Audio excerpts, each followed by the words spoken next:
Hello, and welcome to the Franchise Connection, where a break on the holodeck always seems to go wrong. I'm Matt Fisher. I'm Matt Spar. And today we're discussing Star Trek The Next Generation. Our mission, to talk about this landmark TV series, its beloved crew of characters, our favorite episodes, and answer some questions about the show, some of which you submitted to us. So without further ado, let's go to the replicator for a glass of tea, Earl Grey, hot, and discuss this iconic sci-fi series. Engage.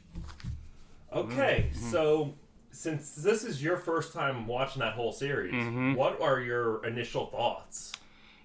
I loved it. It going into it, I had a lot of people telling me, the first couple seasons, especially season 1, is a little rough around the edges, but by season 2 and beyond, it gets better. Looking back on it now, I do recognize that, but initially watching it, I felt I was enjoying it, and then I grew to really enjoy it, and then it became a show that I loved just as much as any other fan. It was just really exciting to see literally the next generation in this franchise. It is. I honestly think if you had never seen the original and just jumped in here, it's a perfect starting point. Absolutely, yeah. And because it does have some of those carryovers from the original series, but it is very much, as you said, the next generation of this franchise. It's a smart move, and something like I feel like today with a lot of shows that's really anchored in nostalgia and what came before this show, because of when it came out, it was just, well, what's next? Now, what have we done? Who have we met? Where can we go next?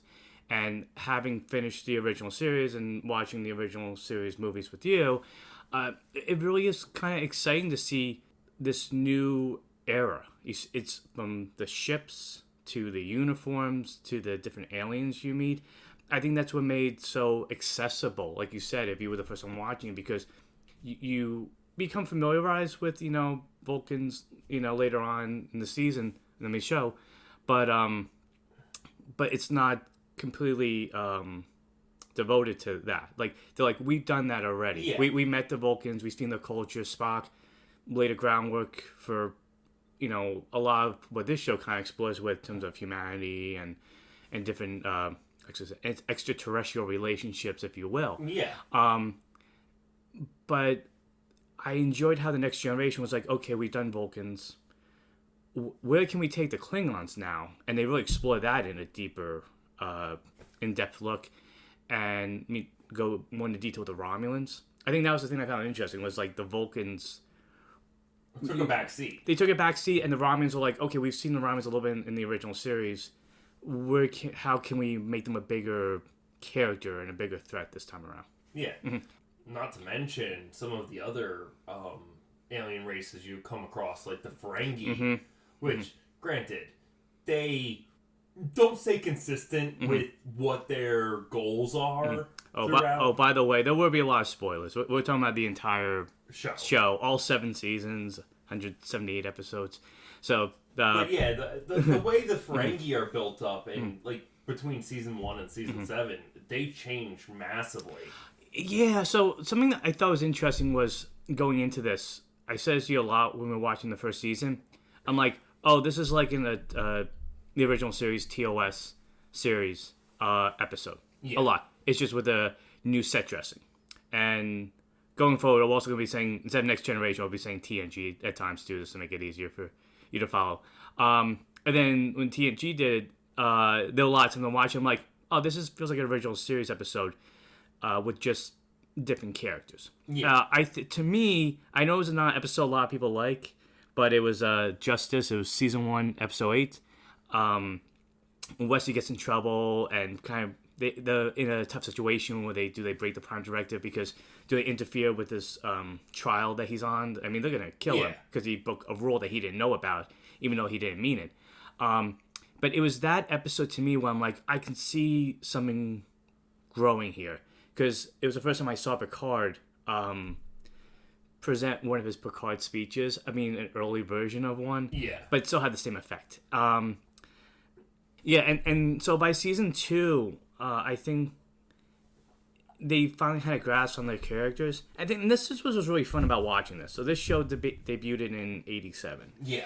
And it was fun having watched so much, after watching so much modern TV, to go back and see how TV shows used to be. What was fun about this was jumping into an episode with a beginning, middle, and end. They go on a new adventure. Beginning, middle, and end.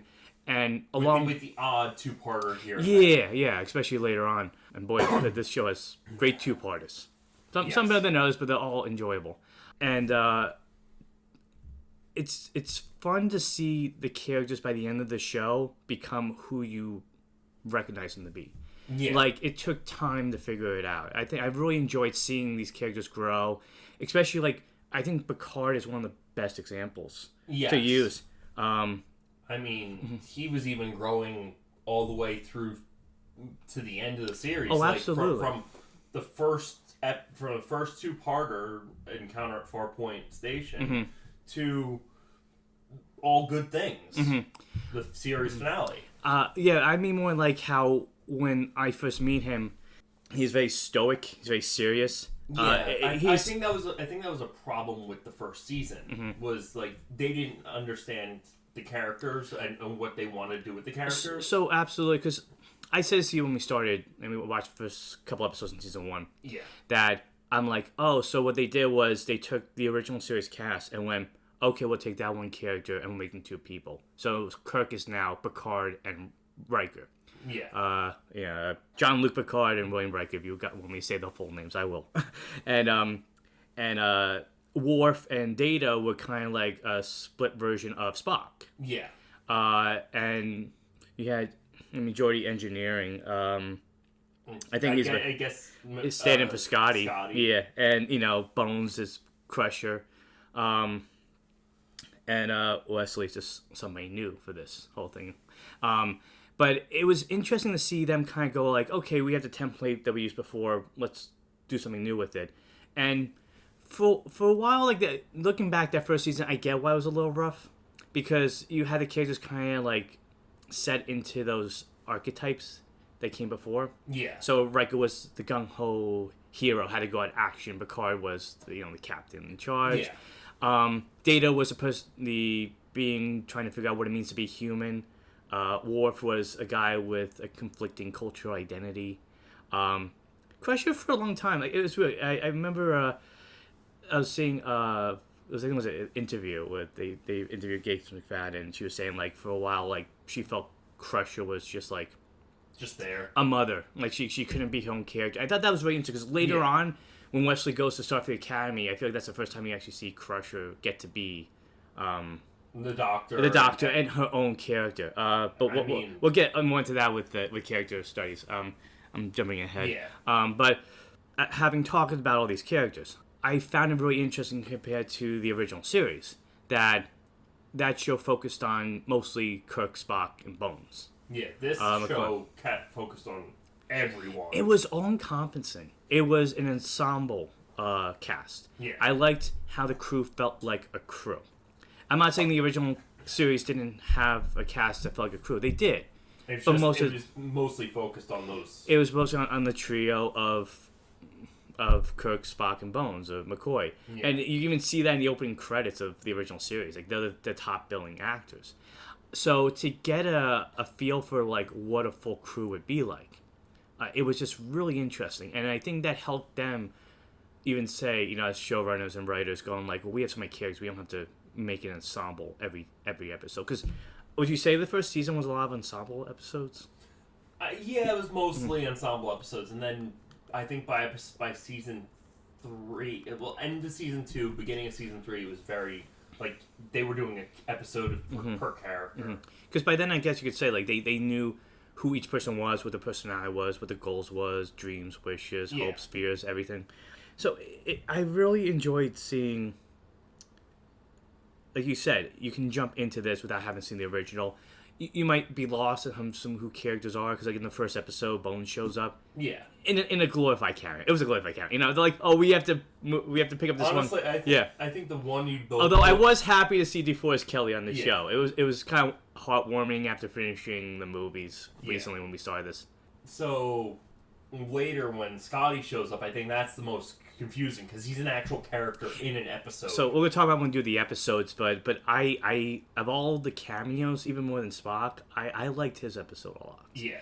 I think because like the Spock episode was a big narrative story. Yeah. But Scotty's was much more personal and intimate in terms of like for variety for themes. Yeah, because we'll get into it when we talk about our episodes. Going back to what you were saying about how this new series expanded on the lore and the mythology in this world, I get getting to meet the Ferengi. It was kind of interesting because like when the Ferengi popped up, I said to you, "Oh, this is just like the episode with the Romulans," because like we know about the species, but we've never seen them, and so they finally get to see them and interact with them. Hence, they were modeling, I guess, a lot of season 1 on maybe just TOS TOS, how that was structured. Well, I mean, Gene Roddenberry was still very integral in the beginning of the show. Yeah, I think he passed away around season 4 or 5. Was it around the unification episode? Because then they had like a it was unification. They had a little bit of a memoriam credit for him. But yeah, I like seeing the Ferengi and the Cardassians becoming new elements in this universe and sticking around even to this day. I guess for the most part. The golden era of Star Trek, I guess you could say. Golden age of TV Star Trek. Yeah. And so seeing the Ferengi, it was fun because they were so different. These kind of like capitalist... greedy. Yeah, everything they do is all about transactions and businesses. And it was kind of like a fun way to kind of explore, I guess, corporations and capitalism and finances in 21st century, especially because we like gold. Yeah, especially with Starfleet, who's just like, we don't need any of this, or like anything we do is not a business transaction; it's a diplomatic, a bureaucratic. The ones that were really interesting to me were the Cardassians because they were, I want to say, they were what the Klingon forces in the original series would kind of felt like. When they showed up, you knew there was going to be a fight or there was going to be a conflict. I like, though, that there's, even in the original series when they show up, there was never, like, full-on fights, but the fact that they represent, I guess, would you say the complete opposite of Starfleet? They are very militaristic. Mm-hmm. They are very... But you understand why they're so militaristic. They see themselves at war, and they still see the war going on, even though which war? The war of Bajor. Okay, but like, how does that involve Starfleet is trying to play the middle ground and be the mediator. Okay. Of this conflict, and being like, well, we made peace with you, but you're still threatening this territory that's within our borders. Can you please? We need to mediate this. So it's kind of like I don't want to say it's an easy alliance where it's like, we'll let you do what you do. Almost like what they let the Romulans do. Yeah. It's like, because they even mentioned, like, there's a neutral zone between Starfleet space and Federation space and the Romulan space. I guess, there's a neutral zone of sorts between the Cardassian? Yeah. I feel like that's not as prominent. Like, I did mention the neutral zone. They always feel like it's always the Romulans and Starfleet. But it makes sense that similar, species where it's just kind of all about being the best, being a conqueror, not letting get in your way, and being like, we won't mess with you if you don't mess with us. It's mad. It's mutual assured destruction. Yeah. But they were really interesting, and it was always fascinating where kind of like they met with Starfleet and then with the Enterprise, because you could tell like it's always uncomfortable. Yes. Do you feel like it's always uncomfortable when the Kardashians come on board or anytime? Yes. I mean, later on, especially in the episode Chain of Command. But not just that, but I honestly think that they're more uncomfortable when they show up than when the Romulans show up. Yeah, because I guess you could say there's a longer peace or peace treaty, as best as it is, between the Romulans and Federation than the Cardassians. I guess you could say that's new compared to what they've had, because it's been probably decades or centuries for the Romulans. Yeah, it's not really a peace, but it's an agreement. They've come to an agreement that like you stay in your area, we stay in our area. And, but yeah, they were really interesting because when they showed up, you could always feel like they always had something else in mind. Same thing with the Romulans, I think, and I'll get to that later. But I also found it interesting that throughout the series, you do kind of There's one episode. It was actually the Lower Decks episode where the helping a Cardassian who's a spy for the Federation, who's actually like, I don't like what my people have become. I don't like what my species have become. I don't like how all about this. I want to help you, but I can't do this. And it has one of the more heartbreaking moments of a show. But I'll get to that later when we talk about the episodes. But I like how they never really kind of like, they knew on TNG when to kind of expand on certain things. So they have like the guideline where the Cardassians are bad, but what happens if we have one that want to be good? Or in the Romulans. Because in the Romulans, I thought it was really interesting. The carryover, I would say, between TOS and TNG with them is the unification episode with Spock. Yeah. I like the idea of Spock becoming this ambassador, and trying to create peace within the Romulan Empire for them to kind of break out of their traditions and their mentality. And to rejoin the Vulcans. Mm-hmm. Yeah, I thought that was really interesting because, it's two sides of the same coins. It's just the Vulcans. Romulus Remus. Yeah, it's just the Vulcans who are just like, we don't want to settle for anything. We want to, emotions. Yeah. I guess I'm going to ask you a question, but okay. I'll finish up by saying I did like, something that threw me off though was when I watched it and I'm like seeing the new Enterprise, I'm like, that's a different Enterprise. But I like how the ships look different. I like how there was a variety to them. One that really confused me because I had a toy when I was younger, and it looked like the Enterprise, the original one, but it had 4 engines, and I was like, that makes no sense. I always thought I just had like defective toy or like knockoff. But watching this now, I realized that it was just a different version of the ship. Yeah. And it was really cool just to see this new technology grow. And even in the episode Relics, where Sky shows up, like he's kind of seeing this whole new world. There's a reason why, but again, we'll get to the episodes. But again, to see these space stations, because cool. In the original series, you do get to see a lot of these space stations. But I liked how the purpose they serve is always interesting. Every time you go to a space station, it's always for a reason. It's for a different reason, like, or it leads to something. Like the episode, I forget the name of it, where Picard has to get his heart looked at.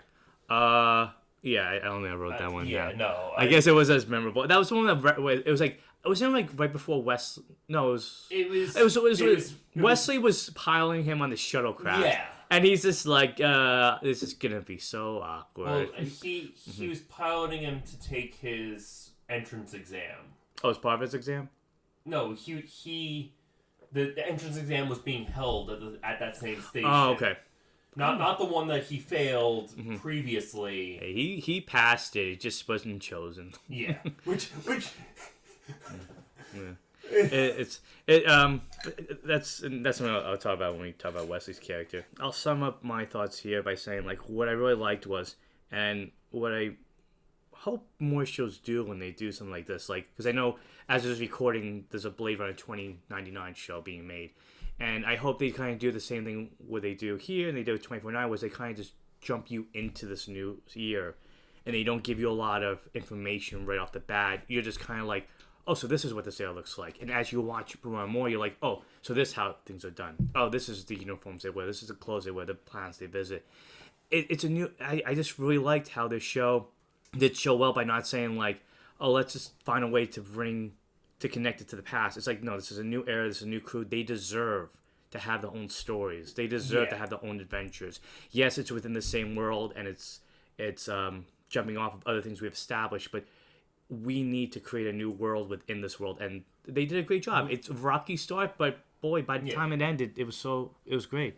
So I'll ask you a question. So this is your 50th time watching it. I'm kidding. Okay. Third. Yeah. Having watched it again and watched it with me, who was fresh eyes for every episode, except for Domak, because you showed me Domak. Any new thoughts? Did you enjoy it better? Did you have new feelings about certain characters? So that's interesting because some episodes I enjoyed way, way more on rewatch. Other ones I was just, especially in the early shows, like, okay, I'm not bad. I didn't dislike them. It's just I guess I have to say they must be better than Star Trek: The Motion Picture because like that was the only time you're like I don't want to rewatch that. Yeah, that was the only thing. But you rewatched the first season because I mean this it's rough, but it's not unwatchable. Absolutely, yeah. Whereas I feel like the TOS, the first motion picture, it's so boring. It was a trek to get through, but I guess I mean like at least this had stuff in it that you're like, okay, I know this is coming or this is gonna happen, and it kind of makes you want to keep watching it. Exactly. I think also because you just want to see my reaction to certain episodes. But yeah, go on your thoughts. So some episodes I enjoyed way more. Other episodes I was just like okay on. And then there were a couple episodes where I was just like, this is so dumb. I don't know why they decided to do this. Give me an example of one of each. So one question I did have for you. I'm gonna ask the question now. Is there an episode that when you rewatched it, you're like, I forgot about that, or oh man, that was better than I remembered. Like, was there one episode in particular or a few? Nothing that I like straight up forgot, but is there anything that was better than you remember it being? There were actually 2 episodes that were just as good, if not slightly better than I remember. That's The Drumhead and Measure of Man. Mostly because, gosh, The Drumhead is just so impactful. It's hard not to. We're gonna talk about this whole episode in as much detail as we can remember talking about it. But it and it has one of the best, if not the best, speech in the entire show. I would say that was one of Picard's best speeches. Definitely like top 2. Yeah. Top 1 for me. But like, what about them was better than you remember them being? Well, I forgot about half of the Measure of Man episode. Like, I forgot the whole Data having the hologram in his room, which becomes actually important in the trial. Yeah, and also I remember we were watching that one. You laughed at me because I'm like, "Aw, that's all Data has is just a little like lunchbox." He's putting stuff. You're like, "What else would he need? He's an android. He doesn't need clothes or anything like that. He has his uniform." It kind of also shows just kind of like how much he grows as a character later on. Yeah, the Drumhead, like, I mean, you're saying like you remember being good, but like, did it just hit better because of how? Just watching with the after years of not seeing it, or just I think it was context? A combination of what's going on in the world and the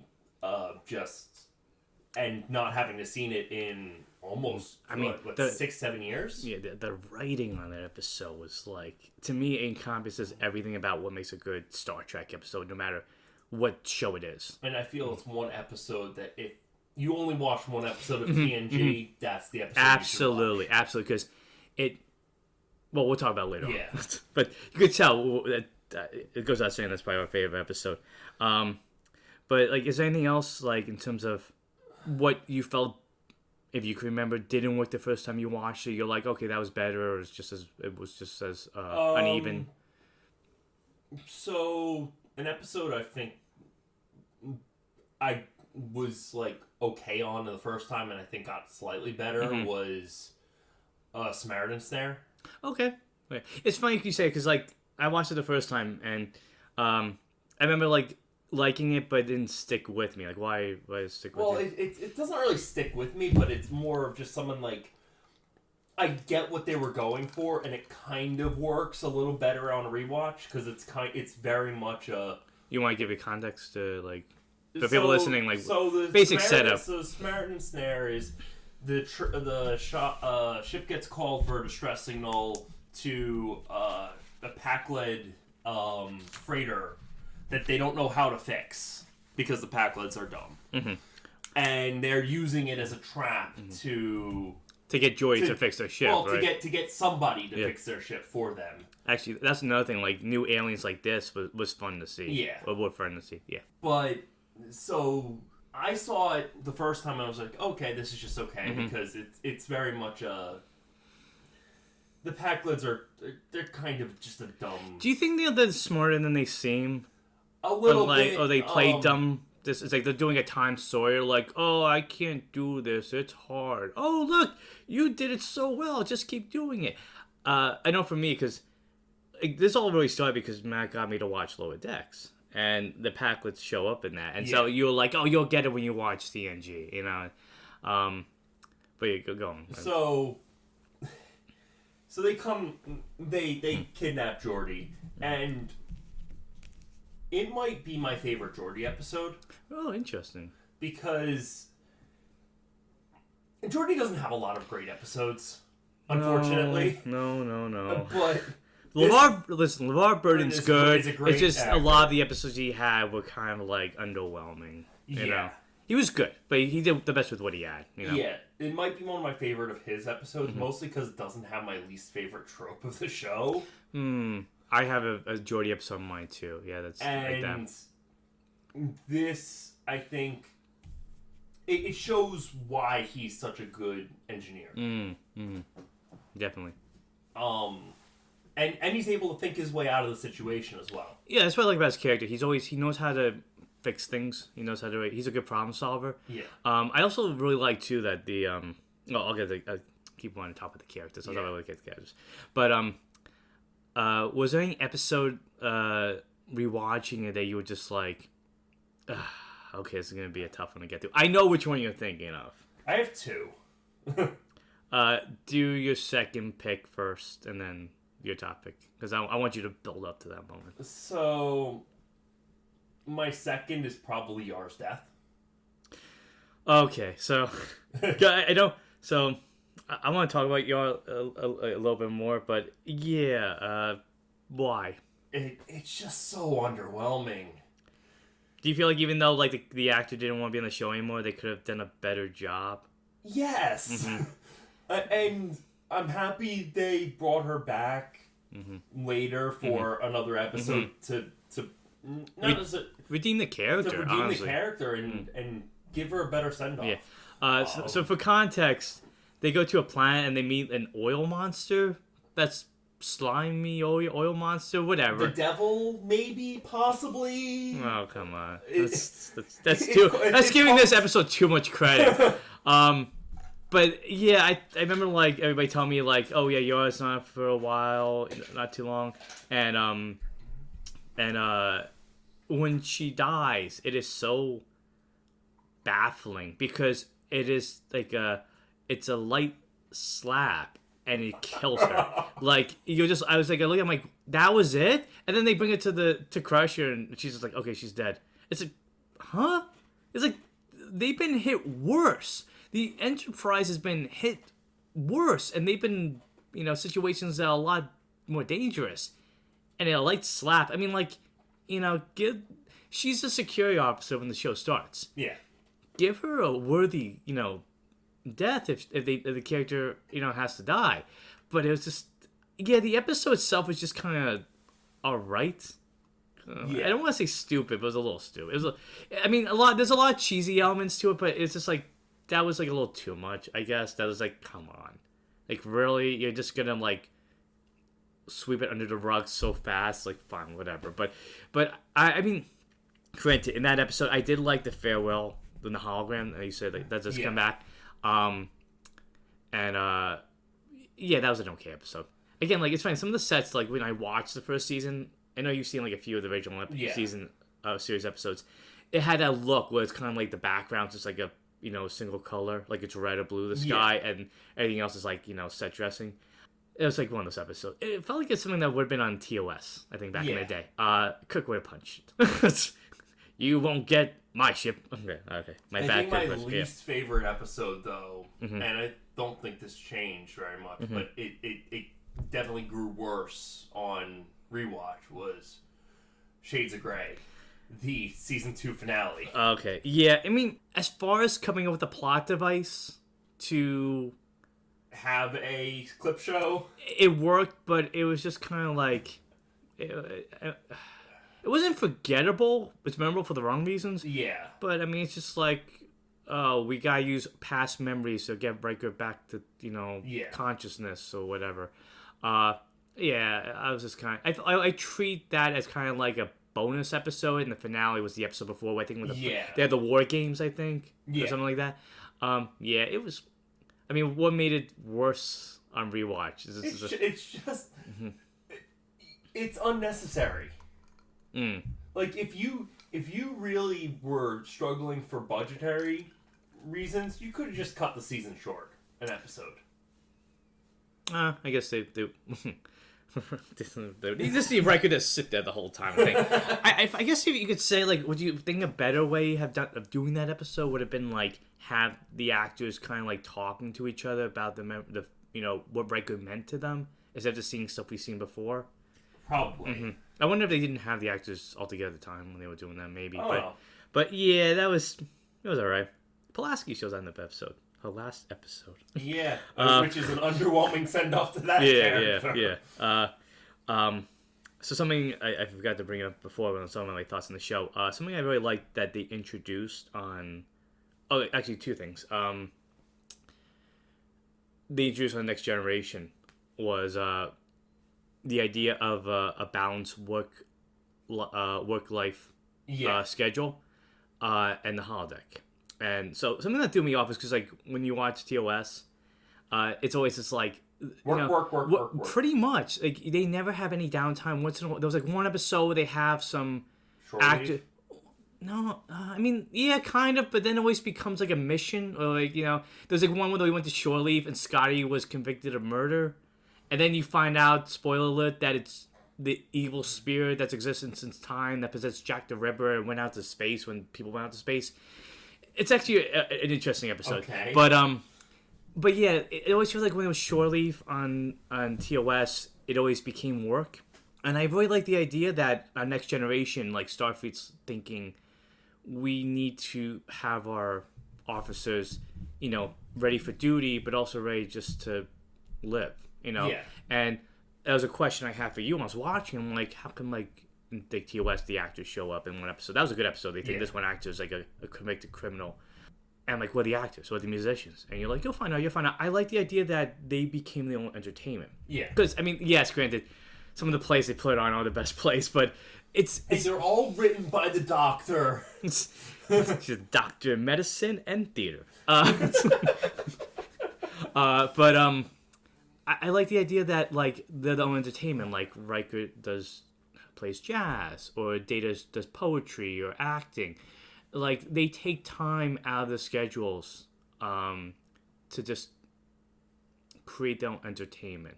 Yeah. And I think it kind of makes them more well-rounded because we know them not just as security officer, first officer, or captain. We're like, oh, he likes archaeology like Picard, or Riker likes jazz. Data has a cat, and then he's always painting. Worf has his array of weapons that he likes to look at. So one thing I like about TNG is you get this, you get the idea of what their schedule is as well. Mm-hmm. So Riker has the first shift. Mm-hmm. Picard has the second shift. Data's got the third shift. So I didn't notice that. That's the one thing I did notice. It was in Data's day. Yeah. I like that you saw that Data was the one captaining the ship at night. Yeah. And I liked how they indicated that by lowering the lights. Yeah. And I was like, oh, that's kind of cool. And that's interesting. So I wouldn't notice that on the first watch, I guess. No. So when Riker's the captain, it's like morning. Picard's afternoon. That's cool. So yeah, I like that because it threw me off when, like, I think in the first episode, you learn that the families are on the ship as much as the officers. So it's a weird situation because they're like, oh, I have my family here. I don't have to put my life on hold and I don't wonder what's going to happen next. When am I going to come back? They're there the whole time. They have schools. Yeah. They have, different facilities for families to use. But it's weird because, like, at the same time, they are sometimes in danger. But I guess the idea in the first episode was if we show them that the saucer ejects from the rest of the ship, what I'm talking about. Yeah. That, the saucer section. Yeah, that they're safe. That we have a way to keep them safe even though they're in danger.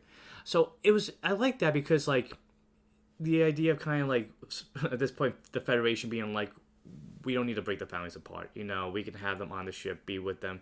Yeah. And it gives it a whole different... It also really comes down to the size of the ships.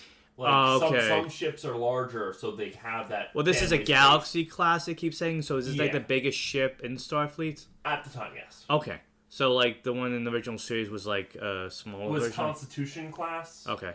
So hence why they only had the officers on it. Right. And when you go to Voyager, it's a science ship, so it's also granted, it's also the reason for when they're on that ship, it's just the officers. Oh, interesting. It's like that how this ship compared to like the original series like had new elements in it. Like I mentioned holodeck, I'll get that detail next. But like 10 forward, like there's a lounge they could just go to hang out. The best bartender in the galaxy, Guinan. Yeah. But it's the idea that just they have a place to just relax. I mean, these officers are in space, looking at nothing every time. I mean, granted, they're seeing like marvelous and dangerous things along the way, but you need a place just to cool down. And so I like that this version of the Enterprise has that. They have multiple holodecks. They've got 10 forward. They've got Parisi square boards. What's Parisi square boards? In the holodeck area, they can convert that into sporting arenas. Oh, it's like the one where like Riker fought his dad, or where Worf holds his his yoga class or is Klingon yoga. Yeah. So I did really like that extra element to TNG that you got to relate and understand these characters way better because you found out not only what they do but who they are and what they have to live for. Yeah. The second thing was the holodeck. I mean, I laugh when I watch episodes. I'm like, oh, it's a holodeck episode. Something's gonna go wrong. But the holodeck's like a really interesting plot device. They have some really good episodes that they use the holodeck for. It's just a fun little thing. Like we go on, anything can happen. Like, I know you're gonna say the Data Moriarty episode. I actually really liked the other one. It was called Ship in a Bottle. Yeah. Where I was gonna say, not even the Data Moriarty episode. The holodeck made one of my favorite villains in Moriarty. Yeah, he's a complicated character. Especially when he comes back. The first time he's complicated. Yeah. Second time, it's more that they get to use him for. And I like that there was a big wait till he came back. Yeah. I'm granted as actors and the availability.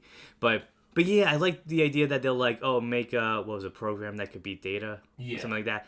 And Morty was just scheming. And it's interesting because they kind of expanded upon the idea in the first Dixon Hill episode. Yeah. Which that got dropped really easily. Are you upset that they dropped that? Like this Dixon Hill was Picard's program. He was a PI in 1920s or 40s. 30s or 40s, something like that. San Francisco. Yeah. But I don't think there was enough they could do with that. It would have been the same thing. It's like reading like a pulp pulp detective story. Yeah. It's gonna play the same way most of the time, every time. Pretty much. Okay. I bring it up because like there's a program that they talked. Well, it's a program, but there's a hologram they talk to who's like, oh, so when this ends, do I die? What happens? And he's like, I really don't know. So the idea that they could kind of like make a whole episode devoted to like a sentient being created on the holodeck. What would that mean? And I like Ship in a Bottle just because like how the mischief was so good. Like how is he able to get off the holodeck? How is he able to walk around? I wanted to live, and then finding out later on that it was on the holodeck the whole time. That was such a good twist. So that's one of my favorite ways they deal with it. They deal with Moriarty in such a novel way. It's But there was an episode before that I liked. It was called A Matter of Perspective. It was season 3, episode 14, and that was when Riker was on trial. Remember? Yeah. So I liked that. For the most part, the holodeck is whatever you want it to be. If you want to pretend you're in the Old West, or you were, cruising down the river in the jungle. But I like that they used this episode to be like, oh, let's try to solve a case. Yeah. And they use each person's perspective to use a holodeck. I thought it was a really fun use of it that you didn't really see brought back again. That use and the Houston schisms where where they can't sleep and they're being abducted in the night. Yeah. That was an interesting. It was like alien abduction episode of Star Trek. It's something you don't expect in the future. And that was a cool use of it too, because like each person had a different memory of what was happening. So like, oh this, no, now make it like this, no, make it like this. So yeah, the holodeck is and not only that, but like there's one episode where like Wesley got a message from his dad and he used the holodeck to play it. Yeah. So he did that. Barclay used the holodeck to like take over the entire ship at one point. Smart Barclay. But there was also the one with Data. Yeah. We meet Data's mom, and then you find out that the mom's a robot, and then she had a program, and he goes to the holodeck, and he meets his father, the creator, who explains what's happening. So yeah, the holodeck, I like how it could be for. It's a weird way to put it, but like you imagine, not a weird way, but it's like your fantasy, your imagination, you can take it where you want. But it can also be used as a tool. Yeah. So it was a really cool addition that even if I laughed, I'm like, oh, it was a holodeck episode. I was kind of always waiting to like what the holodeck episode would be like, because there's one called A Fistful of Datas. Yeah, that I liked that Data was trying to like connect his mind to the Enterprise, ended up screwing up Worf and Alexander's program. So actually, it's funny because there's a part of that episode like. Well, Worf and Alexander, who's his son, and they're walking through, I think it's Deadwood, and they see like a prostitute just kind of like wink at them, and he goes, and Worf's like, who helped you create this program? He goes, Barclay. He goes, I'm gonna have to talk to Mr. Barclay about this. So it's just funny. But I liked how they kept fun with it at times too. There was some fun episodes. And then when Luxwana takes Alexander to have his laughing hour. Oh, was that in the holodeck too? Yeah. Hey, we all need a laughing hour, and Luxwana is the best one to have a laughing hour with. In the mud baths. But it's interesting because I like too that even in the first episode where Riker's looking for Data. On the holodeck, right? Yes. And I like how they kind of explain in that first episode, this is what this is, and this is how it works. Yeah. So it's kind of cool that they off the bat, they're like, yeah, we're just going to explain it to you, and then you don't have to worry about it ever again. You're going to have to worry about going wrong all the time. And Geordi, there's an episode that used the holodeck for a reason that ended up backfiring. Yeah, later on. Because when we watch it, you're like, oh, just wait, Matt. Yeah, this is going to end well. But yeah, so there's a lot to enjoy viewing this for the first time and following the original series of what Roddenberry wanted to bring to a new era of Star Trek, and he really succeeded. And it remains that hopeful sci-fi that even with the darker tint that it has in some episodes, it still remains that hopeful. Do you feel like the show's a little grimmer than T.O.?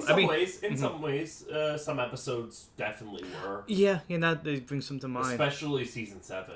Yeah, it's like, why do you feel like season 7 was so dark? Because like watching it, I just found season 7 interesting. I had a lot of people talking about them watching Next Generation say, oh yeah, season 7, I didn't like that one. Or they had various feelings about it. I like season 7 because it had a lot of variety. I think I said this to you as we were watching, like by this point they knew the stories they could tell and how to use the characters, that they found interesting situations to put them in. Yeah, I don't know why season 7 was so as dark as it was. Mm-hmm. I mean, I still enjoy season 7. But how so? Like, why would you say that? Like, for example, Dark Page, that episode. Oh, yeah. That would not have been that's so dark. Yeah, I want to go into detail and talk about Luxwana, but that hurt. And I forget if we watched that. It was around the time that it's funny because we watched like 2 episodes back to back. And they were both like really dark. It was Homeward, which is season 7, episode 13. Sorry.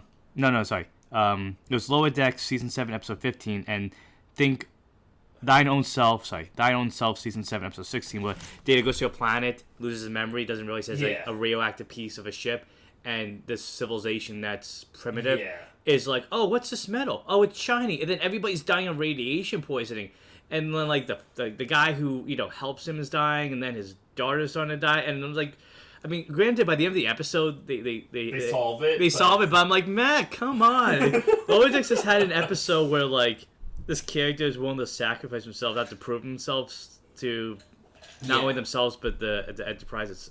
And this episode, like, of people dying of, like, you know, something they don't even know what's going on. I'm like, the Dark Page was like not like 2 or 3 episodes after that. No, it was before it actually. Right before. Yeah, but like, yeah, Dark Page was. You find out, so Lixana Troy is the mother of Deanna Troy, who's the counselor of the ship. She's an empath from Beta Z. Yeah.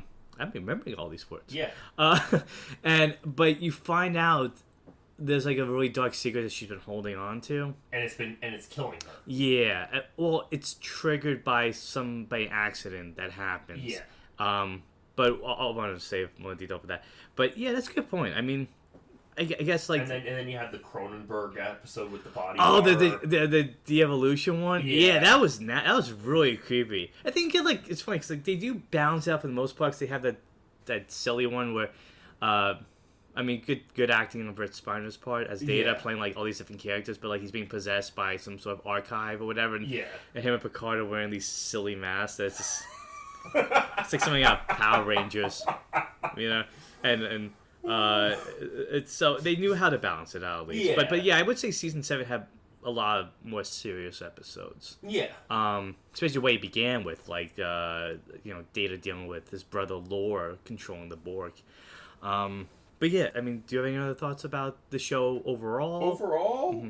No, it's just a great show, and I highly recommend, even if you're not like a huge fan of science fiction, just checking out even just 1 or 2 episodes. It's good. That's the thing. It's kind of like how I view Game of Thrones, is that the drama of it makes it interesting. The fantasy is just a way to explore a lot of ideas. That if it was done like realistically, if it was on like say a naval ship, you might not be able to like take yourself out of the reality of it. When you watch a space, you take yourself out of reality, but then you realize that they're trying to capture a lot of moral lessons. Yeah, and I mean, definitely a big carryover from what the standard was with Star Trek. That you have adventures that have a moral lesson to them, that they have something to make us think about or teach us about, without being way too preachy. Yeah, they did a really good job of kind of just saying something without being like, this is what you should think. It's like watching, like sometimes there was one episode. I mean, I did like the episode. It was the one with it was the global warming episode. It was Force of Nature, season 7, episode 9, where it was kind of heavy-handed that it was about pollution and the breakup of global warming. But I like the idea that it made me think how these warp drives are used. They realized, so basically the Enterprise goes into space, and I think they're trying to save a ship, and but the ship's not communicating them. It's radio silence. Then they get radio silence. They're trying to figure out what's happening, and then they're about to get attacked by, I think, another ship. I think Ferengi, and then they meet these aliens that are saying like, oh yeah, well we create kind of a dead zone in space because every time you go on warp drive, it tears open parts of space or it kind of it pollutes it, for lack of a better term. And they carried through with that. I did like that they did that because they make a point. The only time they can go to warp 9, which I think is like one of the highest warps, is if they get authority to do so from the Federation.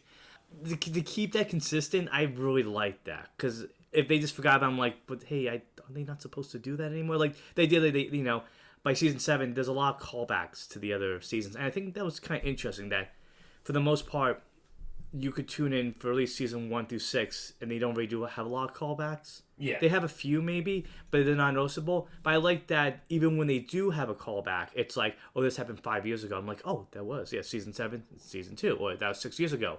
Or 7 years ago, that was in season 1. So I like the consistency of the timeline that the show has. But yeah, I mean, watching for the first time, like I said when I started this, it was a show that I enjoyed, and then everybody kept saying, stick with it, it gets better. And once they found their footing, it just didn't stop running. It kept going at warp drive, telling better and better stories with interesting ways and directions to take the characters. Yeah, and interesting development for the universe. Absolutely. Especially with the some of the new species that they meet. Sometimes they do meet them again, sometimes they don't. And then with the Klingons especially. Okay, yes. Before we go to the next part, yeah, I really liked. I mean, I always liked every time the Klingons showed up on TOS. Yeah.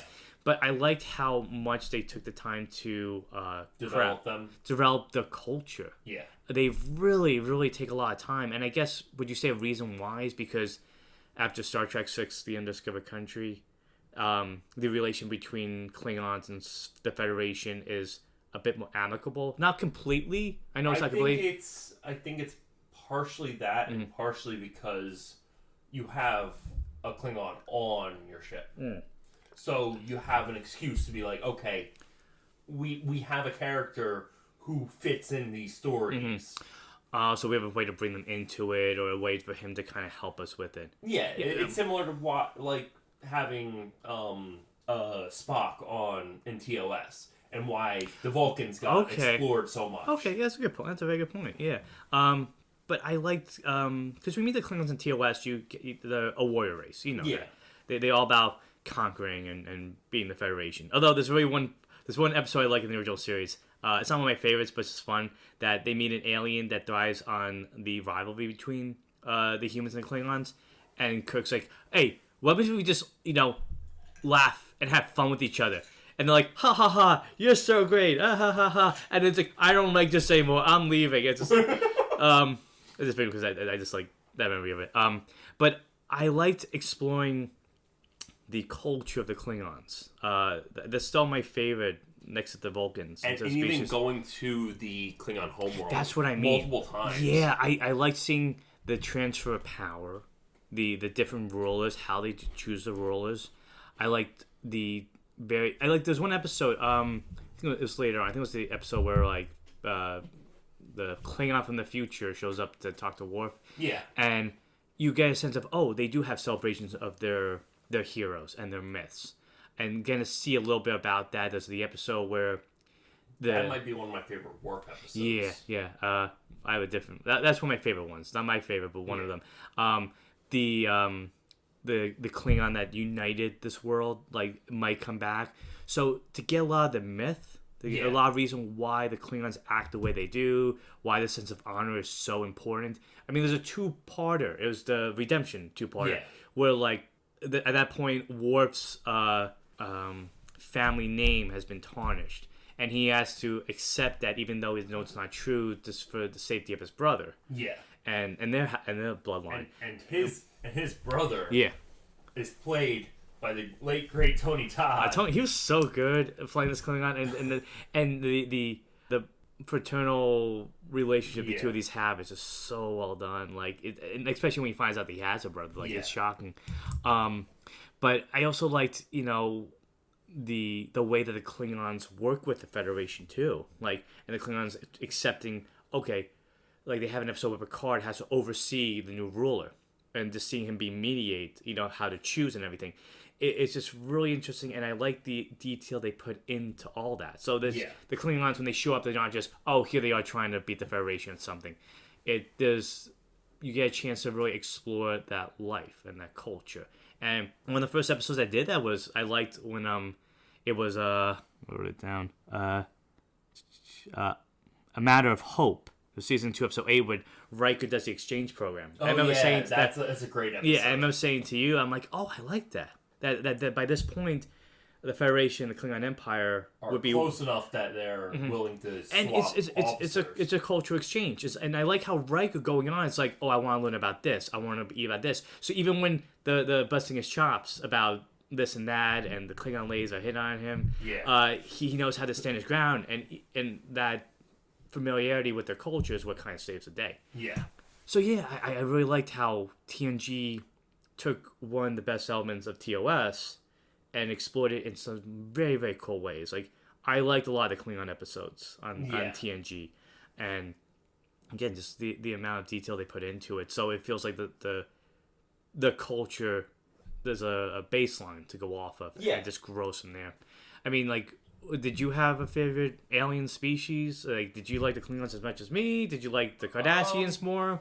Honestly, I like the Klingons a lot. I like the Cardassians when they show up, which isn't like a ton. I mean, they show up more than the alien race that gets introduced in TNG. The big threat, the Borg. Yeah, the Borg was used in a very interesting way. Yeah, I really thought they were a bigger presence in TNG. No, they're more of a thing in Voyager, but it makes sense why they're a bigger thing in Voyager because they're still so far out in space. Oh, so like when in the best of both worlds, and that when that Borg cube shows up, it's just one Borg cube. It's not all okay. So that makes a lot more sense. Yeah, the Borg were I liked when they showed up. I was expecting a much bigger introduction, and I thought it was interesting that the annoying superpowered being Q is the one to say to Picard's like just annoyed with him, and he's like, "Oh, you think I'm bad? Yeah, I'll show you who's really bad." And he throws him into deep space, and the in front of this giant eerie cube in space. Yeah. And meeting the boy the first is a really good introduction, and it's something interesting too because when we see them again later on, you're like, "Oh, I forgot Beverly never met them." Because it was in season 2, and Beverly was in a Starfleet, and Pulaski was the one that was involved. They're used well, I would say. I just really thought they would be a bigger element. Because every time I hear the Borg, I always think about First Contact or the show. And when I get to Voyager down the line, I'll understand a little bit better about why maybe they work better in that show than they did in TNG. Yeah. Not that they don't work well here, but when they're used, they are used pretty in interesting ways. They're used sparingly. Because it's really only like 7 episodes. It's 4. I think 4 appearances. The first appearance, and then it's Q, Best of Both. There's Q Who, and there's Best of Both Worlds, the 2-parter. There's Iborg, and Descent, the Descent. 2-parter. So it's 6 episodes. Okay, and they are a really creepy society. There's this idea that they absorb everybody and every planet they come across, and to I forget what's Skynet again. She is. Do you remember the species? I forget her species. But name. her I don't species think it's ever said. But it's been eliminated by the Borg, and for her, pretty much. Yeah, for this, the scatter across the galaxy, but for them to be, terrified, and they're like, immortal beings for the most part, by the Borg. I think it's Guinan and Whoopi Goldberg's description of the Borg that really kind of set the standards of why and the scary. Yeah. And they are scary because they. I'm not saying I didn't like them. I wish I saw more of them around. But I guess maybe it was hard to work it into the show because, every time they show up, they have a way to beat the Enterprise, and how do you always top yourself? Yeah. And I would say later on, the final 2 Borg stories find interesting ways to use the Borg. Yeah. But before that, the idea they come on the ship, they attack them, another one comes up, and they know immediately how to stop them. Yeah. Best of Both Worlds. Yeah, I remember that was the first 2-parter, right? Yeah. Well, other than Encounter at PowerPoint. Yeah. But yeah, the way they're using that is much like action packed as a bigger thread. Yeah. And I think that's the one in my mind where I thought a lot of the Borg would be around when they show up on the show. But Iborg was the one that was like, oh, this is a cool idea. And that one is they find a ship that crashed, and it's got a bunch of dead Borg, but they found one that was alive. And Picard, having been captured and transformed by the Borg, immediately sees it like, I don't want this on my ship. What the hell are you doing? And then he has the idea, we can put a virus in this Borg, put it back in the hive mind, wipe them all out. Easy. Yeah. And it's scary because at this point, Picard has kind of grown out of that. Yeah. That kind of very complete militaristic viewpoint. Yeah. And he gets yelled at by his higher-ups for, why didn't you do this? Yeah, and because later on what happens. Yeah. But I like the idea that Geordi and Beverly are kind of looking at this and going like, oh, he's changing. So the Borg are capable of changing. Their growing individuality. Yeah, yeah, and then this Borg who had a number, and you explained why 7 of 9 is called 7 of 9. He was like 3 of 5 or something like that. Yeah. And then he's starting to talk like, oh, Hugh, and he has a name. And then later, as the show progresses, the episode, he starts to go, my friend Geordi, like he's talking like an individual. And I really like that episode. I think honestly, I like Best of Both Worlds as an episode. I like Borg as a Borg episode. Yeah. Because it shows that they are capable of change. However, that change is like disastrous. It actually works out the way Picard wanted the first time. Yeah. Because like they sent Hugh back to try to give individuality to the Borg, and it just screws it all up. Yeah. And he's mad when he sees the Enterprise again. He goes, "Yeah, the thing you helped me figure out? Yeah, you screwed it up. Everything." And then Laura's in charge of it. In terms of like the Descent episode, where it's the last time we see the Borg, did you find that was a good finale for the Borg, for their presence on TNG? Yes. Mm-hmm. Or at least until the movies. Okay. Because it's even a great send off to Lore. Yeah, just remind me what happens to Lore at the end, because they do stop him, right? Yeah, they kill him. Yeah, they shoot him with a phaser, which disrupts his neural network, and they disassemble him. Mm-hmm. Fatality. It's just like Mortal Kombat. Okay, in terms of the Borg, like, did you have an episode you liked the most with the Borg, or did you feel like they weren't used as much on this new viewing? It was honestly, they weren't used as much as I remembered. You thought they were used more? I thought I remembered more Borg episodes, but then again, I've seen the show so many times. It's just like it all becomes a blur at some points. Yeah, because even I feel that way. There was some episodes like when we were watching these episodes together. I was watching by myself. I would like say to you like, "Oh, that was a great episode. I really liked it." Or like, "Oh, that was an interesting episode. Nothing particularly stand out about it, but I still enjoyed it." I mean, I don't think there was any episode I didn't like at all. I think some episodes are better than that episode. But I think the only one that was a little bit uneven was the Shades of Grey. Well, that and the only other episode I would have put on the bad episodes list is the episode where Beverly has sex with the ghost. Sub Rosa, season 7, episode 14. It's such a bad episode. It was a weird episode. Because you're evolving supernatural elements into sci-fi. Yeah. It's the idea that, like, I don't know, it was weird. I mean, I like when Beverly does get a chance to be in the spotlight. Yeah. But the idea that she falls in love with a ghost that was in love with her grandmother and every single female member of her family for generations. Yeah. And the way it plays out, it's just so weird. Yeah. It followed her family from Scotland to the planet that looks like Scotland. Yeah. Yeah.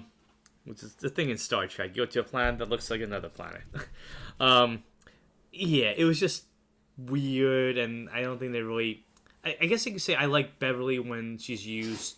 like Geordi. Like, she's solving problems, and she's trying to, Like, I really liked her in The Descent. When she's captaining the ship. Yeah. Yeah, when she's in charge, she's a pretty good captain. It's interesting to see her, because I said to you, I'm like, oh, she's a medical officer. Like, what's she? I'm like, but like she's still like high ranking enough to be in charge. So of the, what was it? I got Beverly, Jellicoe, Picard, Riker, and Data. Of the 5 people you see captaining the ship. Who would you want to be under their command? So it's Picard, Beverly, Riker, Data, and Jellicoe. I mean, I know it's probably going to be the cliche answer, but Picard. Because Picard is such a... Like, granted, like, he starts out very serious, but he knows how to be open and listen to his officers. Yeah. He's always very strategic and very open-minded when he's thinking about situations and how to solve them.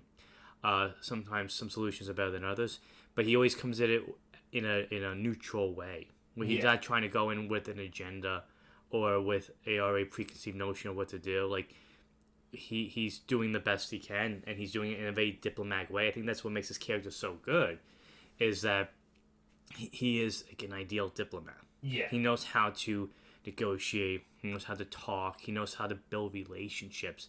But when he needs to put up a fight, he knows how to do it in the right way. Yeah. Like, compared to Kirk, who is a very strong leader, but he's always ready to get into a fight, you know? And Picard's ready to He wants to de-escalate. De-escalate or use his words. Find a way. And something I noticed, too, that I really like, too, is his notion of, you know, every life mattering was really interesting. Like, no matter if it's the smallest creature, no matter if it's a sentient, a robot getting sentience, or if it's like a cloud or whatever, he's like, these beings have a right. Yeah. And it's a through line throughout, I would say, all the episodes. Yeah. The only thing is the Borg, that he has a little bit of a conflict with, but it changes. I mean, he has a good reason. Oh, yeah. I mean, that he's so, yeah, I'll piggyback off that later. But yeah, I would say Picard, just because he seems like a captain that knows what he's doing, knows the best way to get it done, but if you have to approach him, you're not nervous to. Yeah. I feel like Riker, he's cool. Data's very analytical, obviously. I guess Crusher would be the same way, because even when we see her later on in All Good Things, she seems like she's a really good captain. And I really like, in that episode, what being a captain means. Because there's a part where she yells at Picard, and she goes, don't ever, defy me on my own ship. Yeah. So I would say Picard and Beverly. I think Dana would be good. I think somebody's... You did see it. Data's a little cold. Well, so the... I forget what episode was. It was Redemption. It was Redemption. It was a two-parter. But it was Redemption. Yeah, where he becomes part of the ship. I mean, granted, the first officer on that ship doesn't like him off the bat. He's like, you're an android. What do you know about thinking and doing all this stuff? And he's like, I'll relieve you if you need me to. And it's interesting because later on, Data makes a call. And it has to be the right call. And he goes up to Picard, even though he kind of like defied orders to do it. Yeah. I think he shoot at a Klingon ship to show that it was there or something like that. It was cloaked. He shot. What was it, Romulans? He shot at the Romulans were cloaked. Yeah. And he shot into a sector of space to show where they were cloaked. Even though they told them not to do that. Even though he told them to stop doing what they were doing and go back. Yeah. Yeah, and then he goes and talks to Picard later on. This is why I say Picard, because he gives you the answer sometimes you already know. Yeah. He's very much like guided in that way, maybe not to the same extent. But because Data says, I defied orders. And he goes, no. He goes, that's what being a captain is. He goes, being competent in the decisions you're making. So, sure, you defied orders, but you did it because you knew it was what we need to do. Yeah. And I mean, being a captain of a Starfleet or a captain of anything, you're always making difficult decisions. So that's my answer. Who would you like to serve under? Probably Jellicoe. Really? Why? Because he's very similar to Picard, but he's also no nonsense. So he's very, I want things done by the book, and if that means it's going to piss people off, I don't care. This is how we're supposed to do things. Okay, so he's like, we just say the veteran captain that's like, I've been doing this for enough years to know how it should be done. He was interesting because I like how his no-nonsense attitude, too. He's the reason, he said, that's why they got rid of the aquarium. Although they brought it back later on, so... But that he's saying to Troy, because Troy is in her one uniform, and he's like, when I want you in Starfleet. Yeah, and so I like how he has in his mind the type of crew that he needs, and when he was negotiating with the Cardassians in that episode, he's a pretty good. He really is. No, he knows how to. I mean, the difficult thing too is like he knows what the truth is. Yeah. But he's trying to like you said, de-escalate the situation. I mean, that's what he's about Picard. But anyway, but he knows how to control the discussion and try to like get the job done. He was interesting. I would like to see that actor pop again. Does he pop up again in Star Trek? I don't think so. Oh, okay. There's a lot of actors. I'm always like, what happened to them, Matt? They're like, do we see him again? No. I was like, oh. But yeah, I think Riker would be, as long as you don't bring a war from Deanna later on. Yeah. He's a good captain to have. No, he's... So actually, I'll ask you a question now. Like, so Riker, at times he gets offered promotions to be a captain. And he sticks with being a first officer, being number one. Like, why do you think he never just really... I don't think he's ready. So even though he has the qualifications, like, personally he knows like, are there episodes in mind that kind of show you that, like, he's a good captain based on ready to be the captain? Or just, like, sort of, like... Well, obviously, the end of Best of Both Worlds, even though, yes, he did the right thing by shooting on the ship, it has that effect on him. It's like, okay, yeah, I did this thing right, but I don't think I have the ability to do this all the time. It's like, I can make decisions, like, for certain situations, but if I'm making them all the time, I'm not I'm not that person yet. Yeah. Well, that's a good answer, I think. I do agree. You know, like, he's great in what he does. Yeah. But, yeah, in terms of, like, having all that responsibility, it's like, I need a few more years to finally get that done. Yeah. And I guess he does, because does he become a captain in the movies? At the end. Oh, okay. So they really build up to it.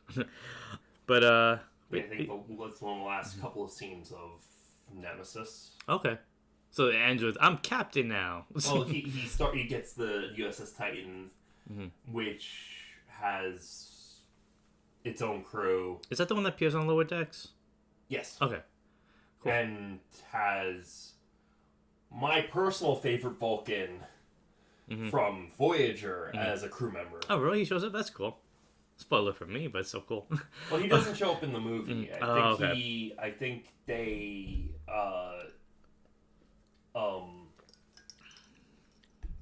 it's in the books. Okay. Homework.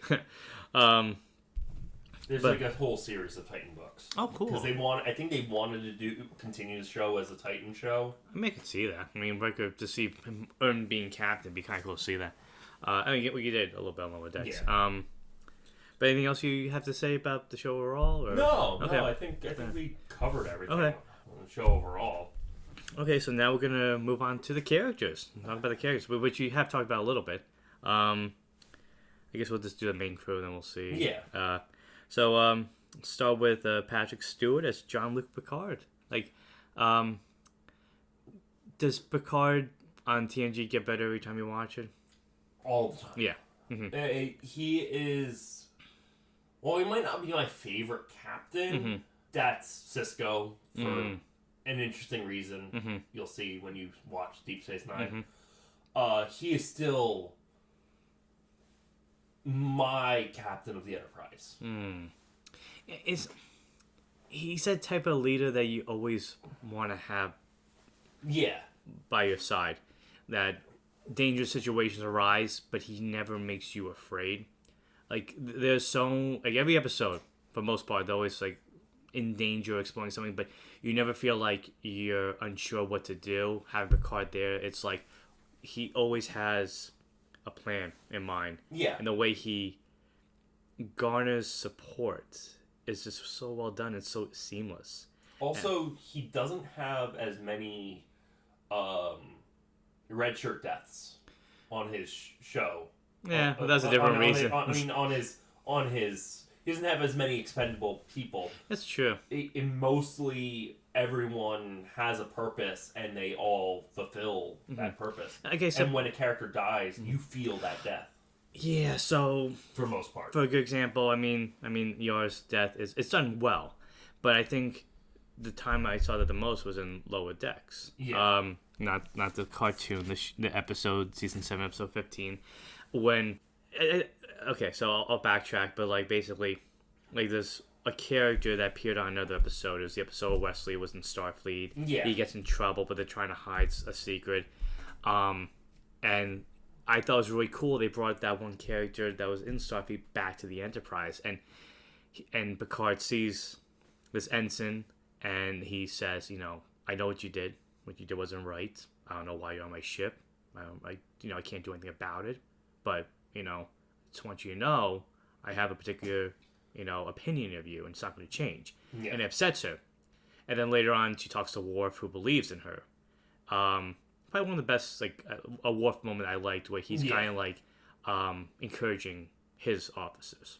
Yeah. And she goes back, she talks to Picard. She goes, I can't do anything about what I did. I messed up. It was bad. But I'm here now, and I'm ready to prove myself. And if you don't like that, then I'm going to just go transfer me somewhere else. And Picard gets up, and he goes, I was the one that wanted you on the ship. And I like how Picard, he tests you as a person. Like, and you find out that there's like a test. He goes, I knew who you were, and I wanted you to prove that to me. And you did prove it. And he sent her on a mission. That's what I was talking about earlier. The Cardassians. This Cardassian that's not defecting, but spying for the Federation because he wants to change things. And she goes on the mission, and you find out she dies. Yeah. And for a character that appears in 2 episodes, and I forgot she was even on 1. Yeah. And she dies. And Picard gives this really nice eulogy where he says, like, she died in line of duty. And shows how it doesn't matter if you're in the lower decks, if you're on the bridge, like every member of his crew matters. Absolutely. And on top of that, he knows the best way to say stuff. I mean, it's one of the best cliches of the show is the Picard speeches. Yeah. And the speech is just written so well, but someone can be written well, but it's the way it's delivered. And Patrick Stewart does a great job. He uses his Royal Shakespeare Company. Absolutely. Like, he's like, these words have an impact. How can I have the best impact on it? And we haven't mentioned the Drumhead so much because it's my favorite episode. It's definitely, if not my favorite, my second favorite. But the speeches he gives about, just if one domino fall, like, to sum it up, like, one domino falling is going to knock them all over, and the he mentions, like, this chain. I'm kind of cutting up the speech he gives, but the point he's making is just so effective, and it's trying to make you sit. It's all about his speech. Is if all you allow about one thing to happen, it's going to be a slippery slope for other things. It's about witch hunts and how if you allow them to continue and allow them to happen, they will cause a ripple effect. A ripple effect throughout society. Mm-hmm. And you're just always going to be looking for something to explain when it's not made. Exactly. Anything that has the explanation. I also like the way I find it interesting how Picard's written and how Stewart portrays him. Yeah.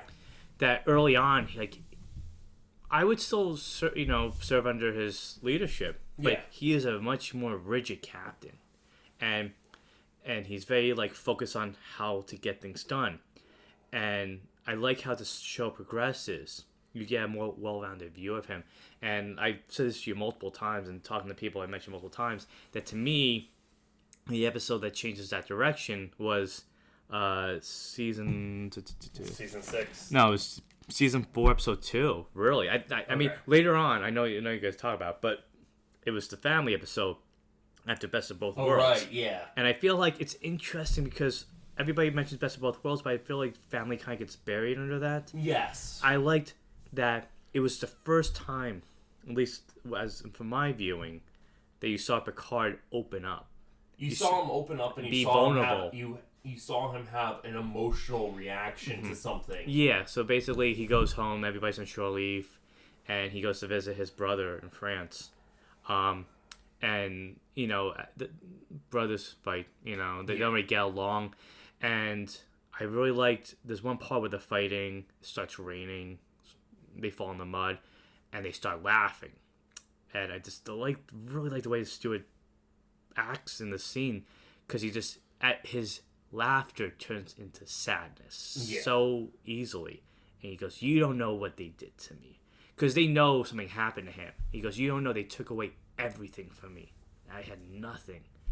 And They took away who I was. yeah, and to finally kind of get Picard to open up that way, in a way he would have kept to himself throughout season 1, Yeah. was really, no pun intended, fascinating.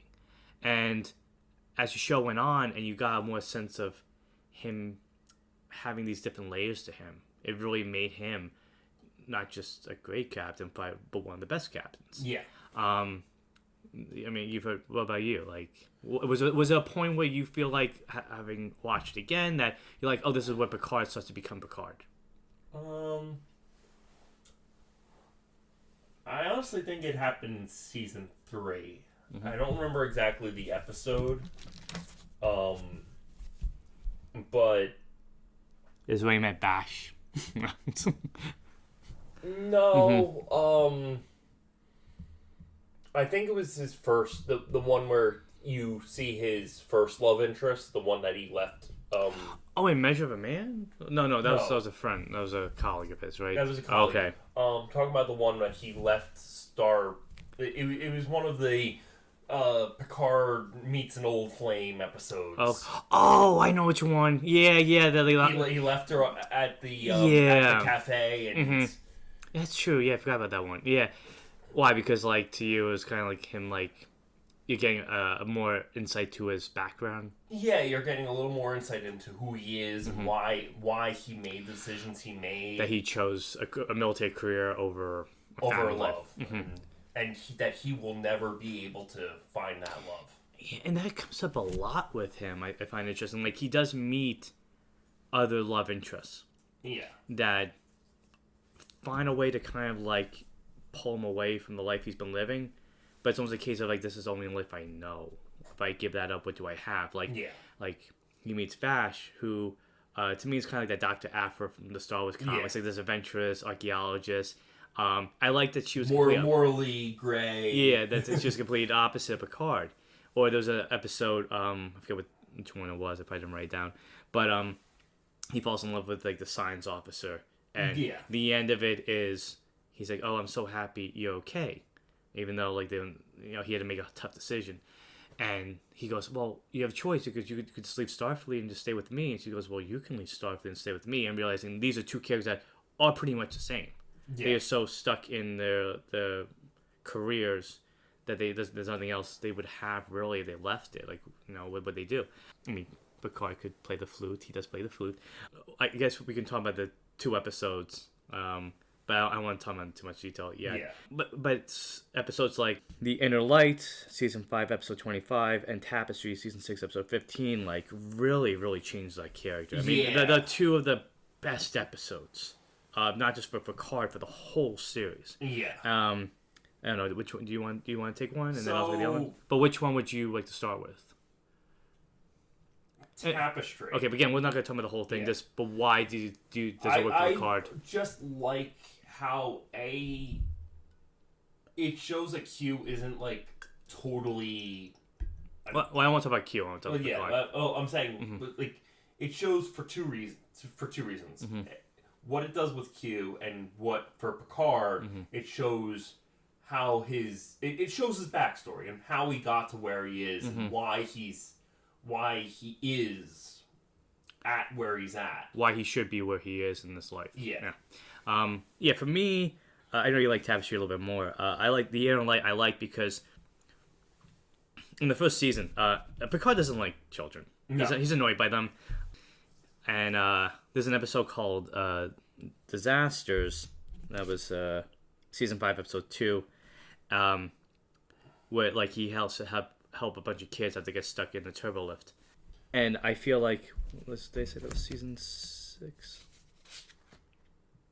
Okay, so I mean, it was this episode comes out later, but that's on the same Picard that early on can be like, oh my goodness, stop it, we'll get out of here. Like he's trying to help these kids stay calm and kind of help them get the confidence to find a way to the situation. And then to me, that kind of like led into The Inner Light because that was an episode where this was a guy that never thought about family. that never thought about really, yes, he has relationships, but never thought about having like marriage or have children. And I liked how that episode to me brought in Picard even more because he's got a sense of maybe this is something I could want. And we see that later on because there's an episode where there's a guy that might be his son, and he's starting to question like, oh, I'm an absentee father. I was never there. How can I make things right? So, Picard overall, it's interesting to see him go from a very just, I wouldn't say one note because he was not really one note, but he's very stoic. Yeah, to a much more enlightened individual. Yeah, I think like when you think about Star Trek and you think about questioning, morals and ideas, I think you tend to think about Picard more than like the TOS. You think about the episodes themselves, the stories, but with TNG, it's like you think about the characters. Yeah, but with TNG, it's like you think about these questions and these situations that Picard's the one that comes right to mind. But yeah, and Stewart he does a great job with it.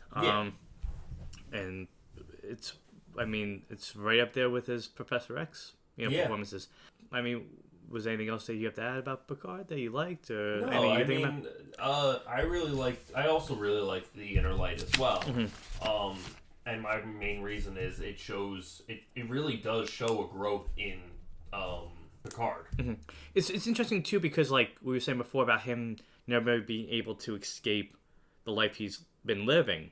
When he first gets on that planet, like he's just like, oh, this is what I'm meant to be, and then as time passes, he gets comfortable and realizes like, maybe this is what life is about living. I was talking with my uncle who watched it when it aired, and they apparently use the commercial breaks during Inner Light in a very interesting way. Whenever you came back from the commercial break, 5 years have passed. Yeah, I saw that too. I was watching something describing the episode. It's a neat way to use commercial breaks at a time when commercial breaks are probably like, I just want to watch the whole episode. Yeah.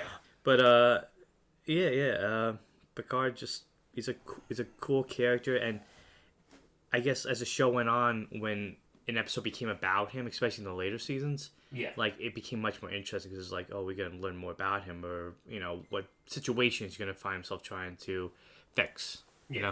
And his diplomatic personality or abilities, I should say, it's on full display. Like every time a different species shows up or there's a negotiation going on, like him trying to figure it out, over and over. It's handled so well.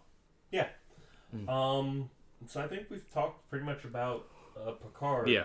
So Riker. Yeah. Number one. Yeah. He is an interesting character. Loves jazz. Falls in love with every woman he sees. Up to a point. A point. Including a holodeck program in U.S. Yeah. It's if you remember the name. I do remember that episode. But yeah, he's probably exactly what I would want in a first officer. He's loyal. He'll tell you to your face if you're doing something right or wrong. Exactly. Yeah. I think they set a good standard when the show began. And something you and others mentioned to me too. That like in the first episode, because like, I'm going to go down to the planet. He goes, no. He goes, what are you talking about? You're the captain. I'm the first officer. Yeah. I'm the one who's supposed to put myself in danger. Yeah. So it was kind of neat to see that. Granted that he kind of like backtracks his words later on in one episode. But by then he's been a few seasons later. But Riker is, like I said early on, like he is the man of action that Kirk was. Yeah. He's also the ladies' man that Kirk was. And I do find it interesting for the most part, I guess the early seasons, would you say that that's really what he was known for? Was he the falling, like, seeing these alien women and being in love? Like, there's one episode, it was Justice, the season 1, episode 8, where they go to a planet, and he's like, oh, I really like this planet. Like, he's falling in love with the women, and it's just actually one funny, there's a part where, he talks to Worf. He's like, "Oh, you're not going up dating the women." He goes, "Oh, any of these women that I go up to would be like, I would break them." Yeah. And he's like, "Oh, you're just bragging now." But yeah, I like again how they made Picard grow. It's the same way they did with Riker. Like, they turned him a more complicated first officer. And I think like that question I asked you before about like why he never took a promotion. I think that gave him a really interesting internal struggle. Yeah. Mm-hmm. And especially when he goes and meets his transport clone. So I like that. So that's an episode I really like. It was called I wrote it down. Second Chances. Season 6, episode 24. Right? Yeah. Yeah. There's an episode where actually it's my favorite Riker episode. They go down to a planet that he had visited previously. What was it, 8 years ago? Something like that? Yeah, this is before he was on the Enterprise. Yeah, and they go down there and they discover there's a clone of him, a transport clone, that's been living there on his own for years. But with the memories of who he was. When the accident happened. Yeah, and I like that episode a lot because it's kind of like if your reflection of, like, say, 10 years ago saw you. And, like Gio was like, so what have you been doing? Like, you would get a chance to see who you used to be and who you are now, how the events of your life turned you to who you are, and another character kind of seeing the outside perspective of being like, well, why? Like, why would you do that? Why would you do this? And it created a really interesting, like, is it internal and outer external, yeah. Struggle between the two of them. I mean, and so I like too that the way they also talked about, like, little things and him seeing, like, who he used to be, and even his relationship with Deanna. Like, he sees her, he's like, oh, how you doing? And Deanna's like, this is how you used to be. Why can't you be like that now? You know? Yeah. And I liked John Franks got to do two different roles, and he played them so well. And I like that by the end of it, this other clone was like saying, oh, just call me by our middle name, Thomas. Yeah. And him getting a chance to create his own path. I mean, do we ever see Thomas again or no? Probably maybe in comics. I thought he was referenced. He was referenced in Lower Decks. When Boimler had the... when Boimler had the transporter clone. Yeah. But you heard about me talking about the episode. What about you? Like, what do you think? I really like that episode as well. It's definitely an interesting scenario. But it's not my favorite Riker episode. Okay. And my reasoning is... I really like the one where he's talking... Where his father shows up on the ship. And that conflict that his father and him have. As well as the one where he's captured by the Cardassian... Or was it Romulans? No, it was Romulans. He's captured by the Romulans, and they're trying to... and they're messing with his mind. And, that he's like, oh, you've been gone for 16 years. And, you wake up, and, like, he looks older, and... Yeah, that was an interesting one. And also showed, like, there are, like, episodes like that with, like, the episodes of Riker, or the one with Beverly, where she's, like, everybody's disappearing on the ship one by one. That shows, like, these characters, like, having to solve the way out of these, like, really strange situations. Yeah, it shows the capabilities, like, really well. Yeah. The one with the style is interesting because it's kind of like... I mean, his relation with his father... improves a little bit. Yeah. But the idea that he's kind of like, you can't criticize me. You're my dad. I'm working. You can't tell me what I'm doing wrong. And it kind of shows, like, maybe, like, why he is who he is. Like, that why he always has to prove himself. Because his dad was always, being so judgmental to him. Yeah. But yeah, very good. Yeah, it's funny, too, because, like you said, like, the love life. And, like, for the first number of seasons. 3-4 seasons, something like that. Yeah, it's always like he sees a lady, he's like, oh, hello. Even like the first episode, they're like, who's that guy? And it's not until he meets, a lot of people point this out to me, and they said, and I could see it, that when he meets the androgynous alien. That's season 5 or 6 or something like that. Something like that. And that he starts to change about, they say like he always changes his, the way he meets people, I guess. Like, why do you feel that is? Like, what about that episode made it so that he kind of, like, changed that mentality? Because he seemed like he really did love that alien. Yeah, I don't know. It's... Maybe it's because he did feel like he actually lost something. Okay. And he was dealing with that for the rest of the show. Okay. Because he helped somebody find who they are, and in the process he found himself, I guess. Yeah. Yeah, it's funny how, like, like the holodeck episode where he falls in love with the holodeck. and a bunch of other aliens. But like, they took the time to go like, well, he shouldn't be that way all the time. He has to grow at some point.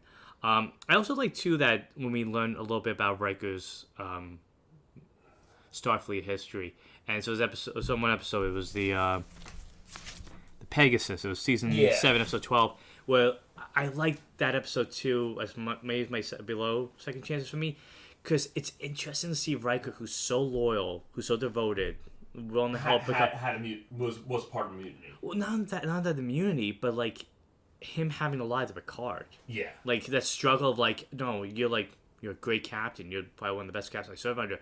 I don't want to lie to you, but I don't have any other choice. I am under orders not to tell you what happened. Yeah, so I really like seeing Riker. I guess I could say I like Riker when he's almost fighting with himself. Because, he's a capable fighter in other situations. Yeah. But when he's stuck with what he wants to do and what he can't do, I find it really interesting. Whenever he has that internal struggle, that's when he's at his best. Yeah. But I like too that like we said Picard and how layers are peeled away from him. With Riker too, it's like him liking jazz and playing music and playing poker with the other Starfleet officers. It shows how he has these interests. He's not. Yeah. I think that's with all these characters too. It's not just about the job. It's like who they are. What do they like? I just love how the poker game becomes such an integral part to the show. And I like the jokes between all of them. Yeah. Like, it's just a nice little moment, but I feel like it's a nice bonding moment. And if anything, it's that bonding moment that's cemented in the final scene of the entire series. Yeah. Where Picard sits down with them. And it's like, I should have joined this a long time ago. Yeah, and I like that moment because he's really like, this is what it's about. Without you on my team, this journey would mean nothing. Yeah. I mean, is there anything other Riker? I don't think so. I think we've covered. Yeah, and I mentioned too that I also like. I was talking loud to the camera, not purposely. I do like Riker when he does the exchange program. Yeah. And I like that showed me too that he's very willing to. I mean, that's the thing about Starfleet, the Federation. They're willing to learn about other cultures. Yeah. And work with them. And it was really interesting to see him adjust. And if anything, it shows that no matter what ship, what crew he's on, he knows how to work with them. He knows how to make decisions. He knows how to operate. He knows how to be a very good first officer. Yeah. It's like how he keeps saying Picard's a good captain for the reasons we listed. Yeah, Riker's a good first officer because he will assist you in decisions you make. But he'll call out your BS when he knows it's wrong. And he knows there's a better way to get it done. Yeah. And it's like that first episode where he tells Picard, like, you stay here. Like, this is what you got. I know you don't want to hear it, but this is how things done. I will go down and investigate what's going on at this on Far Point. Yeah. You stay on the ship and deal with what you're dealing with. And I found it interesting, too, because you said it happens as a bigger thing in the movie. But that first episode is set up like Deanna and Riker had a relationship. They were in love for a while. And it's interesting how like the series finale brings that up. But it's never like as integral. Like there's never a moment as I'm watching as will they, won't they? No, I think the closest you got was it Menage a Troy? Yeah. Where they captured by the Ferengi. Where they get captured by the Ferengi and along with Botswana. Yeah. And that's such an early episode. It's still very. They're still trying to figure out who the characters are and why. But it's interesting that like later on, like when he sees Worf going out with Deanna, that he's a little bit like thrown off. Yeah. And that his opinion does change throughout the course of that storyline. But yeah, I found that interesting. That I like that the aspect that they went about was that the officers, the co-workers, the friends. If something led to something, great, but they never try to make it more than that. They needed to build organically. I don't know if the movies make that happen organically, or if it's just kind of like, oh, let's just make it happen finally. I don't remember. Okay, we'll find out soon when we watch them. But yeah, I think that kind of maybe that's one reason that he's going after all these women, because the one that got away, he's just trying to find something to replace that with. Yeah, I guess. So Data. Mm-hmm. Lieutenant Commander Data, the android of the group. Mm-hmm. Is he human? Or is he sentient? It's interesting because I said to you, and you said just wait till you watch the movies. But I'm as of recording, watching the show. It's interesting how like Data does find his. I feel like he does find his humanity by the end of the show. Yeah. That what's interesting is, and you notice this too in the series finale, All Good Things.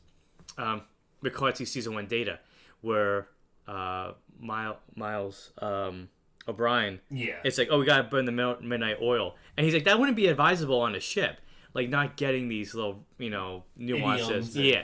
And then as the show progresses, like you don't see that as much. No. Like he kind of understands when people say stuff, what they're saying. Yes, he's still analytical. Yes, he's still trying to find who he is. But I think by the end, he does find it because I think it was the episode with like the nightmares or whatever that kind of like made him well-rounded. But yeah, when the show started, I kept saying Data was my favorite character, and I think it's because he had an arc in front of him. Okay. I think a lot of characters. I think he had I think his arc goes in an interesting direction. But I just mean one that you don't necessarily expect, at least at times. Yeah, but I just mean how his character path seems like it was always kind of like. I mean, granted, it's a machine trying to figure out what makes it be human. You know how to take that. You know how to take it go. You know where to let it go. Whereas other characters on the show, like, well, what do they do? Let's put them here, put them there. I think Data was the only one in the first season that like that had like a segmented path. Yeah, and I mean I liked a lot of that early stuff where he's like, you're jumping the shark. He goes, why would you jump a sea creature or something like that? You know, that. But later on, like in The Measure of the Man, that was like the first episode that made me kind of look at Data in a new way. Where it's like, that was the episode where they're debating whether or not he's sentient. Well, is he sentient or is he property of Starfleet or is he his own person? Right. And it made me go, oh, yeah, I never thought about that. You know, the whole time you're watching, you're just seeing a person, you're seeing a being. And to go back to why I like Picard, I mean, Picard allowing an android to be his third in command. Yeah, and treat him with the respect that his time in Starfleet and being on these ships have garnered shows us how much he is respected. Yeah. Data's really into it. Brett Spiner does a great job. He really does, and he has so much technobabble to say, and he does it so believably. But yeah, Data, and I like how in his search for humanity and what his humanity is, he kind of learns more about who he is. Like, he meets his dad. He meets his mom. He meets his brother. Yeah. And it's really interesting, like, two different versions of Data with lore. You know, not two different versions, but see lore and see two sides of the same coin. Like, he is an android that allowed to have too much humanity. He is one that allowed to find their humanity. Yeah. Lore is, really interesting. And Spiner does a great job with that. We'll talk about Noble Cares. Yeah, I really like... Yeah, Data I like because I think he had the best episodes early on in the season. Yeah, he had the series. He had the best episode. I think he probably had the most best episodes, or most memorable episodes. Yeah, because why do you think that is? I just think he's just an interesting character, and there's a lot you can do with a character like that. And I think that his search for trying to be human, or understand what it means to be human. I love how he uses like trying to do poetry and doing the arts and whatnot to explore his human side. That's true. Like when you get to see like it's actually it's funny too. And even his relationships, like man, he was getting hit on a lot in early seasons. Him and Yar, that's why it was so special. That's why he kept a little bit, But yeah, like a lot of people fall in love with Data a lot throughout the show. But I think it's something we've seen before. Yeah, sure, like a robot trying to understand what it means to be human. But how they do this on TNG is just really interesting. How they make it happen little by little. And I think it's interesting too, like when he meets his dad, it kind of, now that I know my past, beyond what people have told me, I kind of have a sense of who I am. And it's really interesting how that goes on and how his dad pops up Like there's one where he's having like the nightmares, and he find out that it's like a program by his father. And apparently he accelerated that program to get to that point. But it's almost like he's a child that doesn't almost like know who he is, and through learning his past, finds it out and becomes this man that's fully fleshed out. Yeah, it really has. Would you say Data has a soul? I'd say so. Yeah. I also find I don't know. Would you say Data was like? When I say childish, I mean like he just doesn't understand the world around him. I think he was naive. That's a better word. Yeah. Mm-hmm. Because he's very literal. And as time goes on, that starts to shed. Yeah, because I mean, in later seasons, you don't see Data question things as much. No, he kind of like understands what's going on, or like why people act the way they do. Granted, he still does understand certain things. Yeah, but I'll get to an episode I like. But before that, him and his friendship with Geordi, it's a great friendship. It really is. They complement each other well because their ability to solve problems and really kind of bounce ideas off of each other, it just comes easily to them. Yeah. And they're kind of like the best friends that would make a science project together and, try to win first place, but that they're always trying to help each other out. Like, I never saw Geordi get, not everybody, maybe like Picard and Riker kind of get annoyed with Data because like Data would go on and on about different things. But, or wear his Sherlock hat. Yeah. Actually, it's like I was rewatching some of that episode where he becomes Sherlock, and Picard's like, "Can you please get that out of here?" But Geordi's just kind of like, he's like, "No, that's just who you are, and that's what you want to do, and it's cool with me. You should be cool with it too." When they team up on episodes, I really like that. They're a dynamic duo. Yeah. And what we were saying with Data learning more about being human, one of my favorite episodes with him was called The Offspring. It was season 3, episode 16. Okay. And it was, he creates his own android that's his child. And he lets the child decide who they want to be. And he ends up having a daughter. And this daughter is going on the same path that Data's been going on. And now you get to see him from an outside perspective, kind of like seeing like what he went on. And this daughter's trying to find out, how to operate in the world, how to be a person, how to understand things. Because Data's teaching her at this point. And I think that's one of the moments where you kind of see, he is growing. Yeah. Because now he's passing on this knowledge to somebody else. Although it was funny when she kisses Riker. And Data's like, so what are your intentions with my daughter? He's like, I don't even know what's going on. But I also like, too, that there's a part where Picard brings him into his ready room, Data, and he says, you can't just create a child like this. And he goes, well, you humans do it all the time. And Picard's like, well, you got a point there. It's kind of showing that he even knows he's having a better understanding of the way things work. One of the reasons I like that episode, that kind of shows that he's growing as a person, finding his voice, but still not ever being able to achieve that, is when his daughter's malfunctioning and she's starting to die. And I've said this to you so many times I watched this episode because it really hit me hard. She's, breaking down and she looks at, Data. She goes, oh, I love you.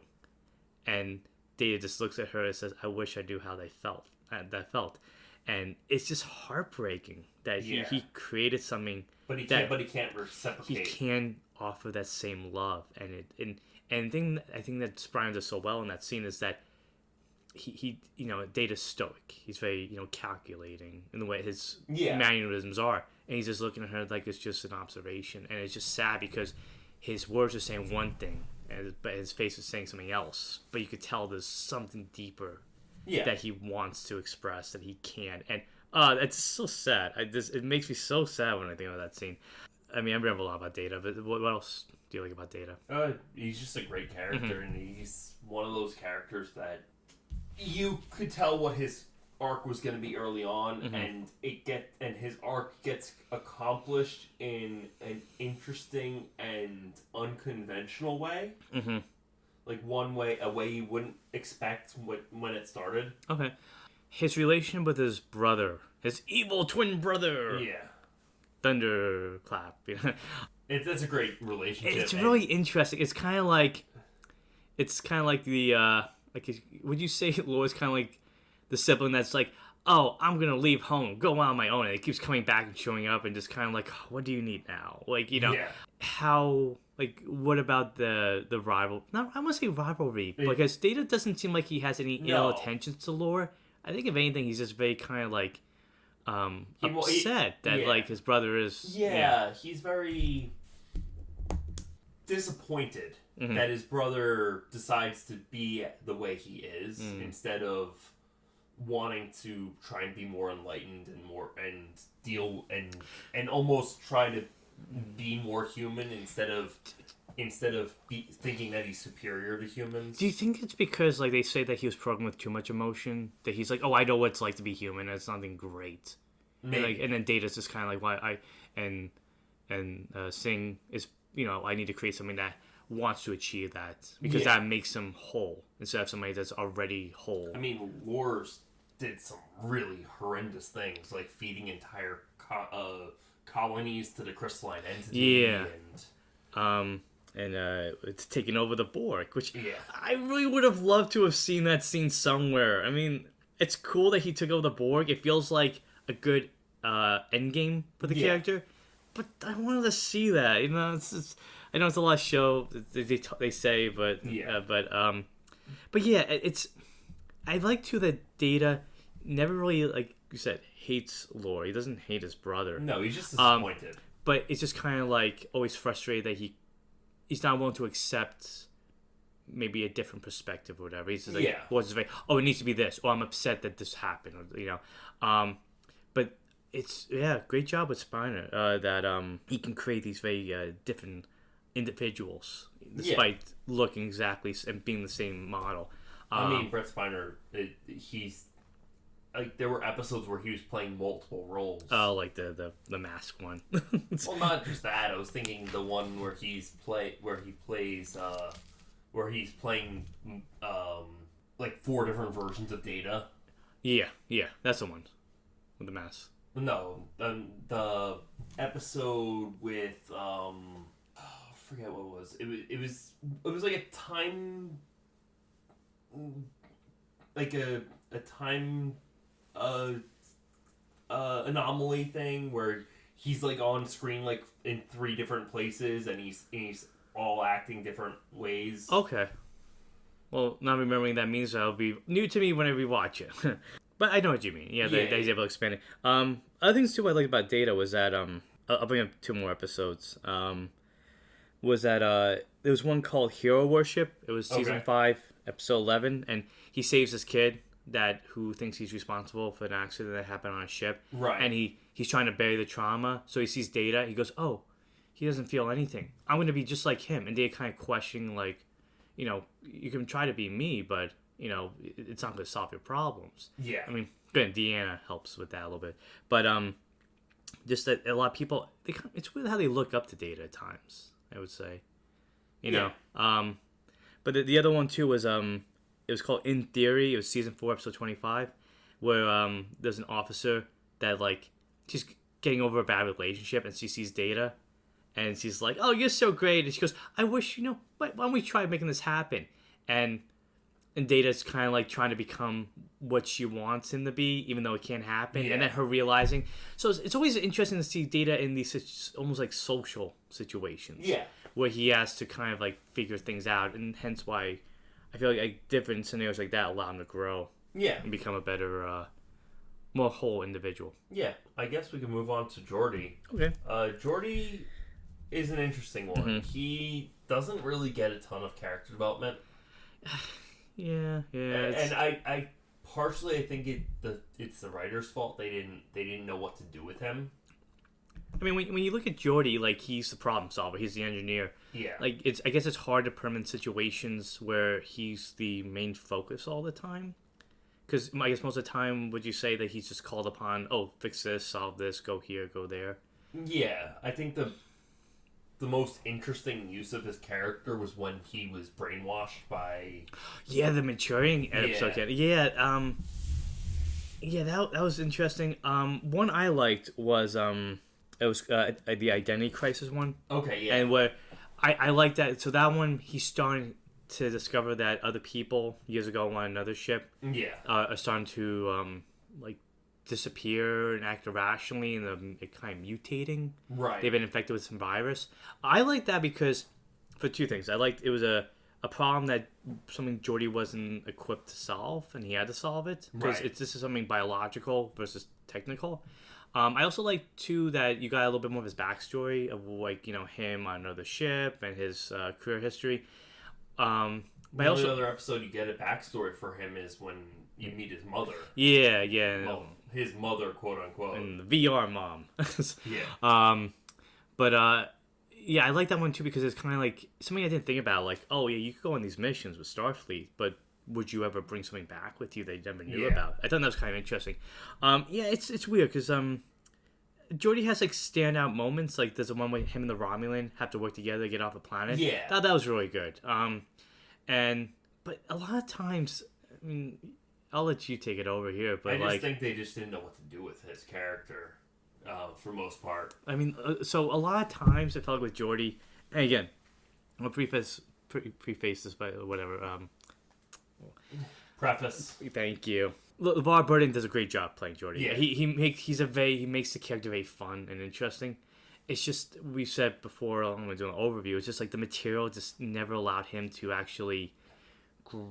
Like, would you say he ever grew as a character? Not really. He stayed pretty much the same from the beginning to the end. Maybe slight changes here and there. Slight tweaks. Yeah. Especially when he got promoted from season 1 to season 2. I mean, like he's great problem solving, figuring things out, trying to look at different situations.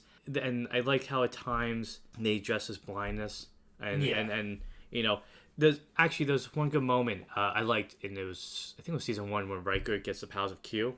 Yeah. And he's like, "Oh, I can fix your blindness." And excuse me. And Geordi looks at him and he goes, "But it takes away who I am." Yeah, it's a disability. And then Pulaski offers to do the same. Yeah. In season 2. Yeah. It's kind of interesting he's accepting of like who he is, even if he has problems like that. And I also like too that they do that. I think it was season 1. They show you what his visor looks like. I thought that was really cool because I think a lot of times they would just kind of like just leave it to your imagination. He goes, no, and Picard actually going like, this is what he sees all the time. Oh wow.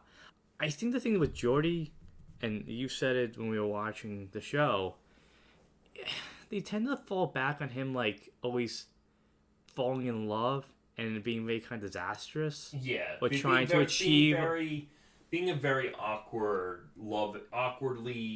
romantically attaching himself to people, but not always in the best way. Yeah, like, so there's like one episode I would have liked more. It was like he falls in love with this officer, and she's on trial for murder because they think she killed somebody on the space station. Okay. And I liked it because it had a very kind of like the Thing element to it. But the Geordi love story just kind of like derailed the story. Yeah, it just kind of was like, oh, you didn't need that in the story. You could just have Geordi try to figure it out and work with this character. Yeah. I think one of the most notable ones, though, and you'll say it's the Leah Brahms.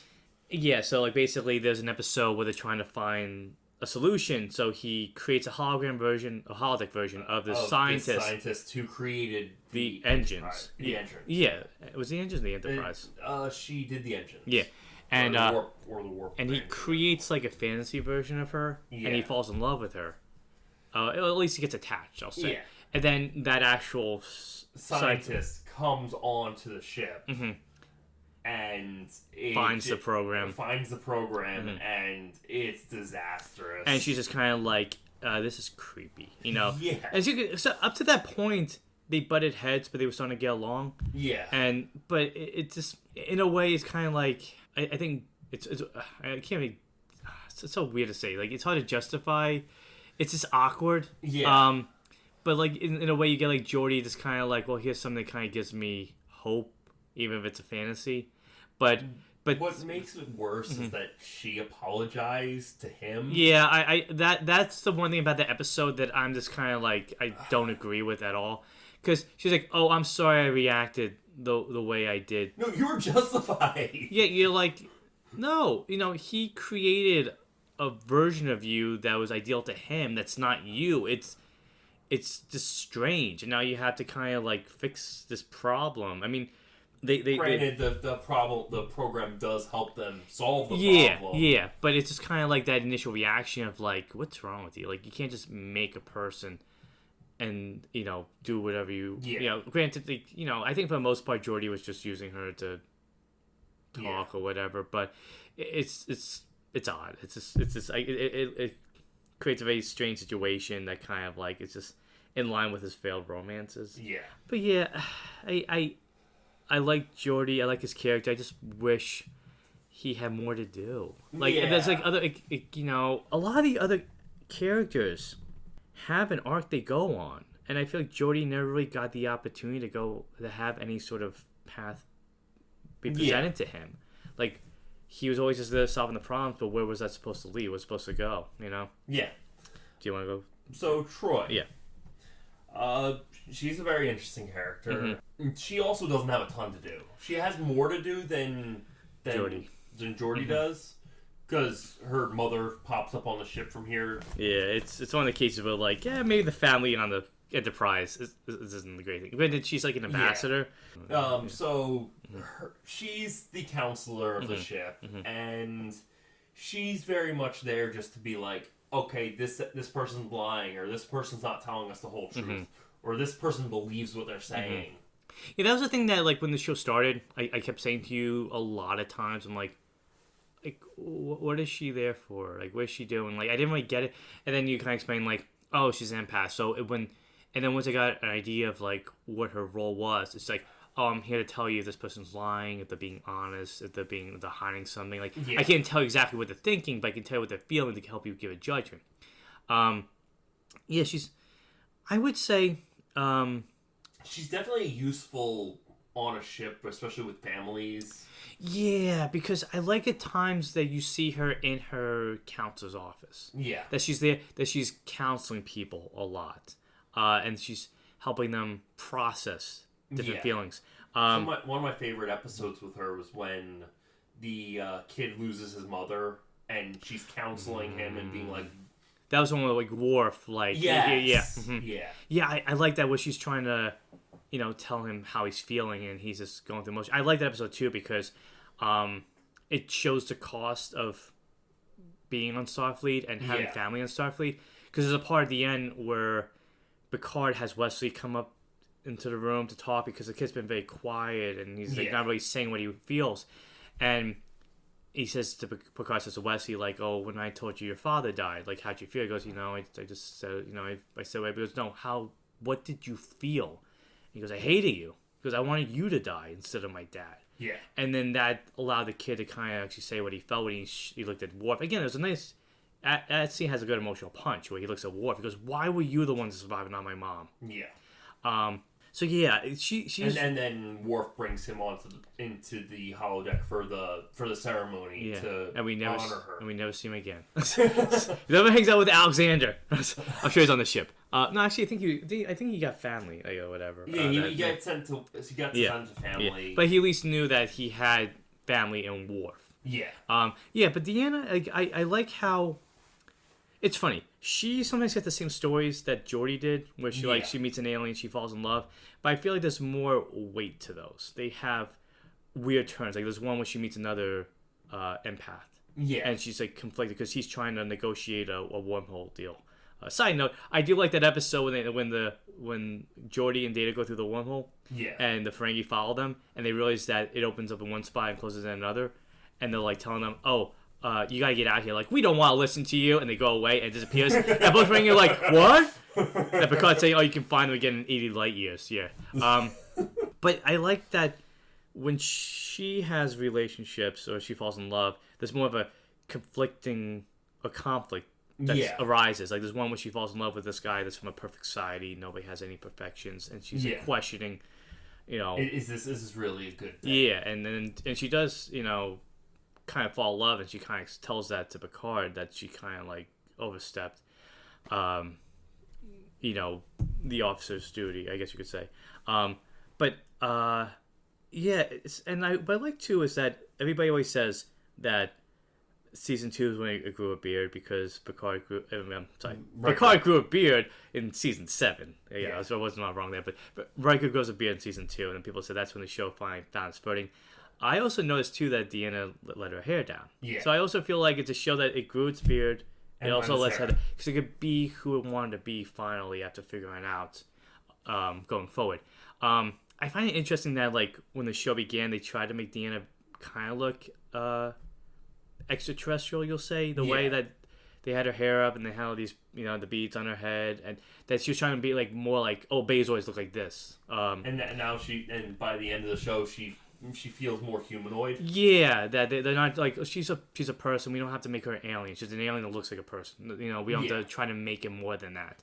Her mother is still a nut kid. Oh yeah, we'll talk about it as sidekickers. But I do like especially one episode I mentioned you all the time was called wrote it down. It was Disasters. It was season 5, episode 2, and I like that. To me, that was the first episode where Deanna goes, "Oh, I'm capable more than I am." So basically, like the ship's in trouble, and I also like the episode because everybody's put in a situation where they wouldn't usually be. Yeah. So Deanna's on the bridge. She's the highest ranking officer, so she has to be the captain. She's making all these decisions, and I really liked seeing Deanna in that situation and something like as I try to figure things out in my own life, like try to think like, like Deanna, like I don't know if I'm equipped for this, but you figure it out. You have to. Sometimes you have no choice. And I like how they follow through with that in season 7 with her taking the command test. And she says to Riker like, 2 years ago, remember I was in charge of the ship because I feel like I could do this now. And I like too in that episode, she's somebody that she'll go above and beyond for you. Yeah. Like she will encourage you. She believes in you. She's like guiding in like the best motivator on the ship. And that episode where she's learning to try to be a captain, and she has to learn that you can't always save everyone. Yeah, you might have to send someone to their death. Her trying to accept that it shows such a growth in her. Way of making decisions. Yeah. Even if she hates the decision.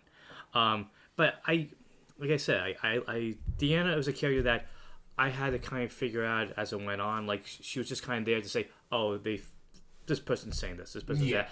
But as the show went on, I liked how she became, everybody's, cheerleader. She's the go-to person when you have a problem. Yeah, like.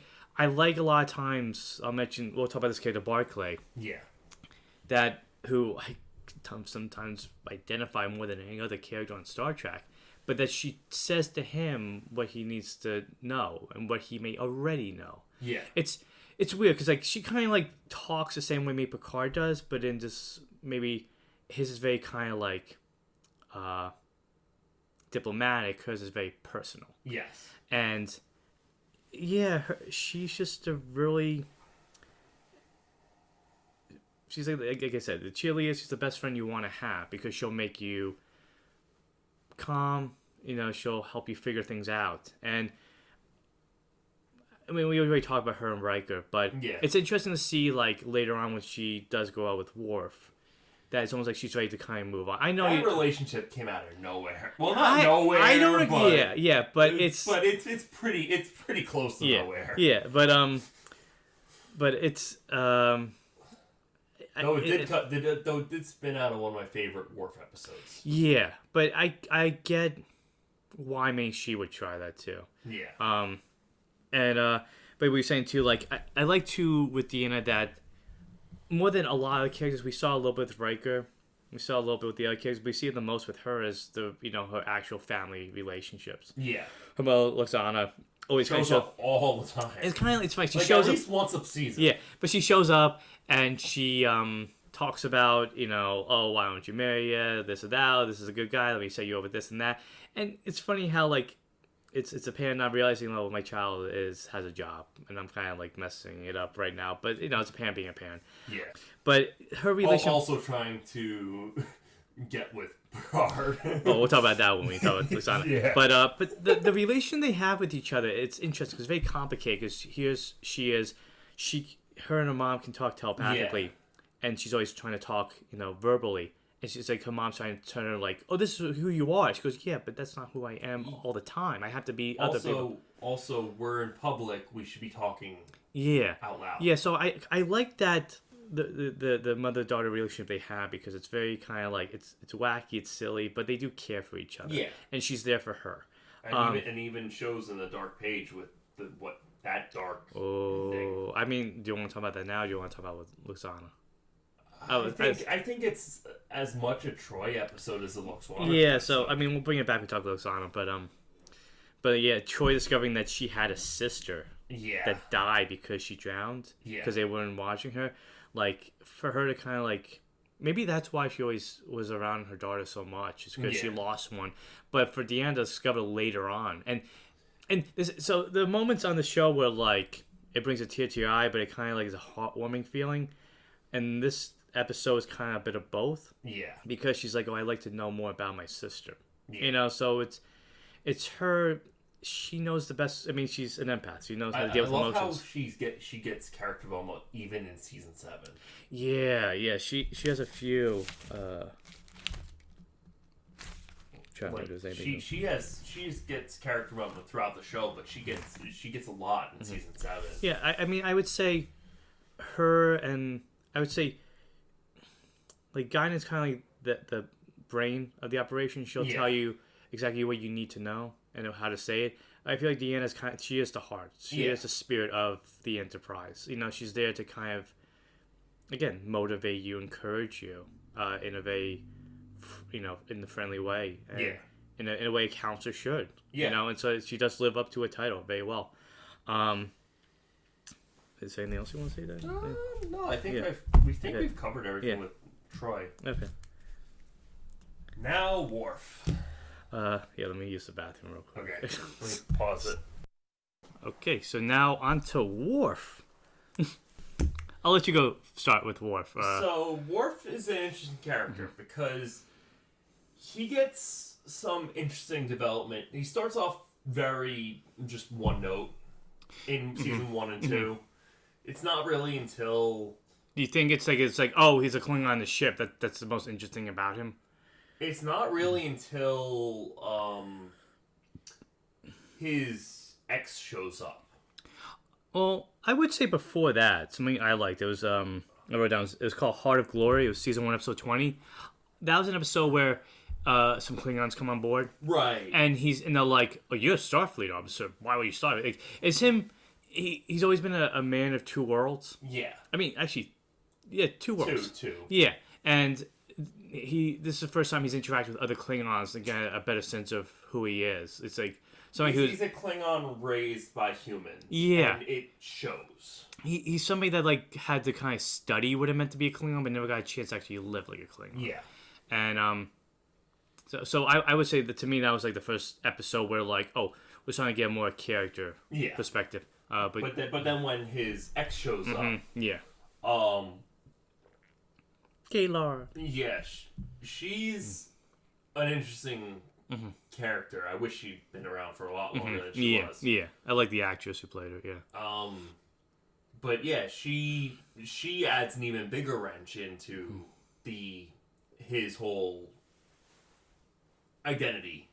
It's weird because like him and Picard and Riker are kind of the same, where it's the job and the career that's the only thing that matters. Yeah. And suddenly she shows up and she goes, "Hey, you have a kid. Here he is," And he's kind of like, he really doesn't, not in a mean way, just in a way that he's inexperienced. Yeah. To do that, he goes, "I can't raise this kid," especially. Spoiler, when Kaylar dies, that he's left with this child that has something knows what to do, and he drops him off at his parents, and his adopted parents, I guess you say. Yeah. And says, you raise him. And then later on, they come back and they go, Worf, old. He needs his father. He needs somebody with more energy to let him be a kid. And so I find it interesting that, like, he's the only Klingon in Starfleet, right? As far as you know? At that point. Oh, the more later on? Yes. Okay. Or at least more Klingon mixes. Okay. Yeah, we do notice that because there's one episode, Well, Kalar's a half Klingon, half human. I think we messed up on the redemption. Was it redemption? No, it was redemption. Yeah. So what was the two-parter where he goes to the planet? Birthright? Yeah, Birthright. Yeah, that was the episode we see, like, the Romulan Klingon mixes. Yeah, Worf. Everybody seems to joke that he's not the best security officer. No. At times. But I like the character and the situations he's in a lot of times, because to me, he's somebody that he joined Starfleet, I guess maybe because you could say it gave him a larger purpose. Yeah. It allowed him to travel stars. But he never felt like he was on the same level as everybody else. He always seemed like nobody's going to really understand completely who I am. Yeah. And at the same time, he doesn't know who he is. Like, he studies Klingon culture, but he doesn't know what it means to be Klingon. And would you say when his brother shows up more than Kalar shows up, that's when he goes, oh, I have more of a connection to Klingon and to this society that I'm trying to join. And the whole redemption two-parter when he actually is able to... Well, he joins. He leaves Starfleet to go to the Klingons. Yeah, that was really interesting.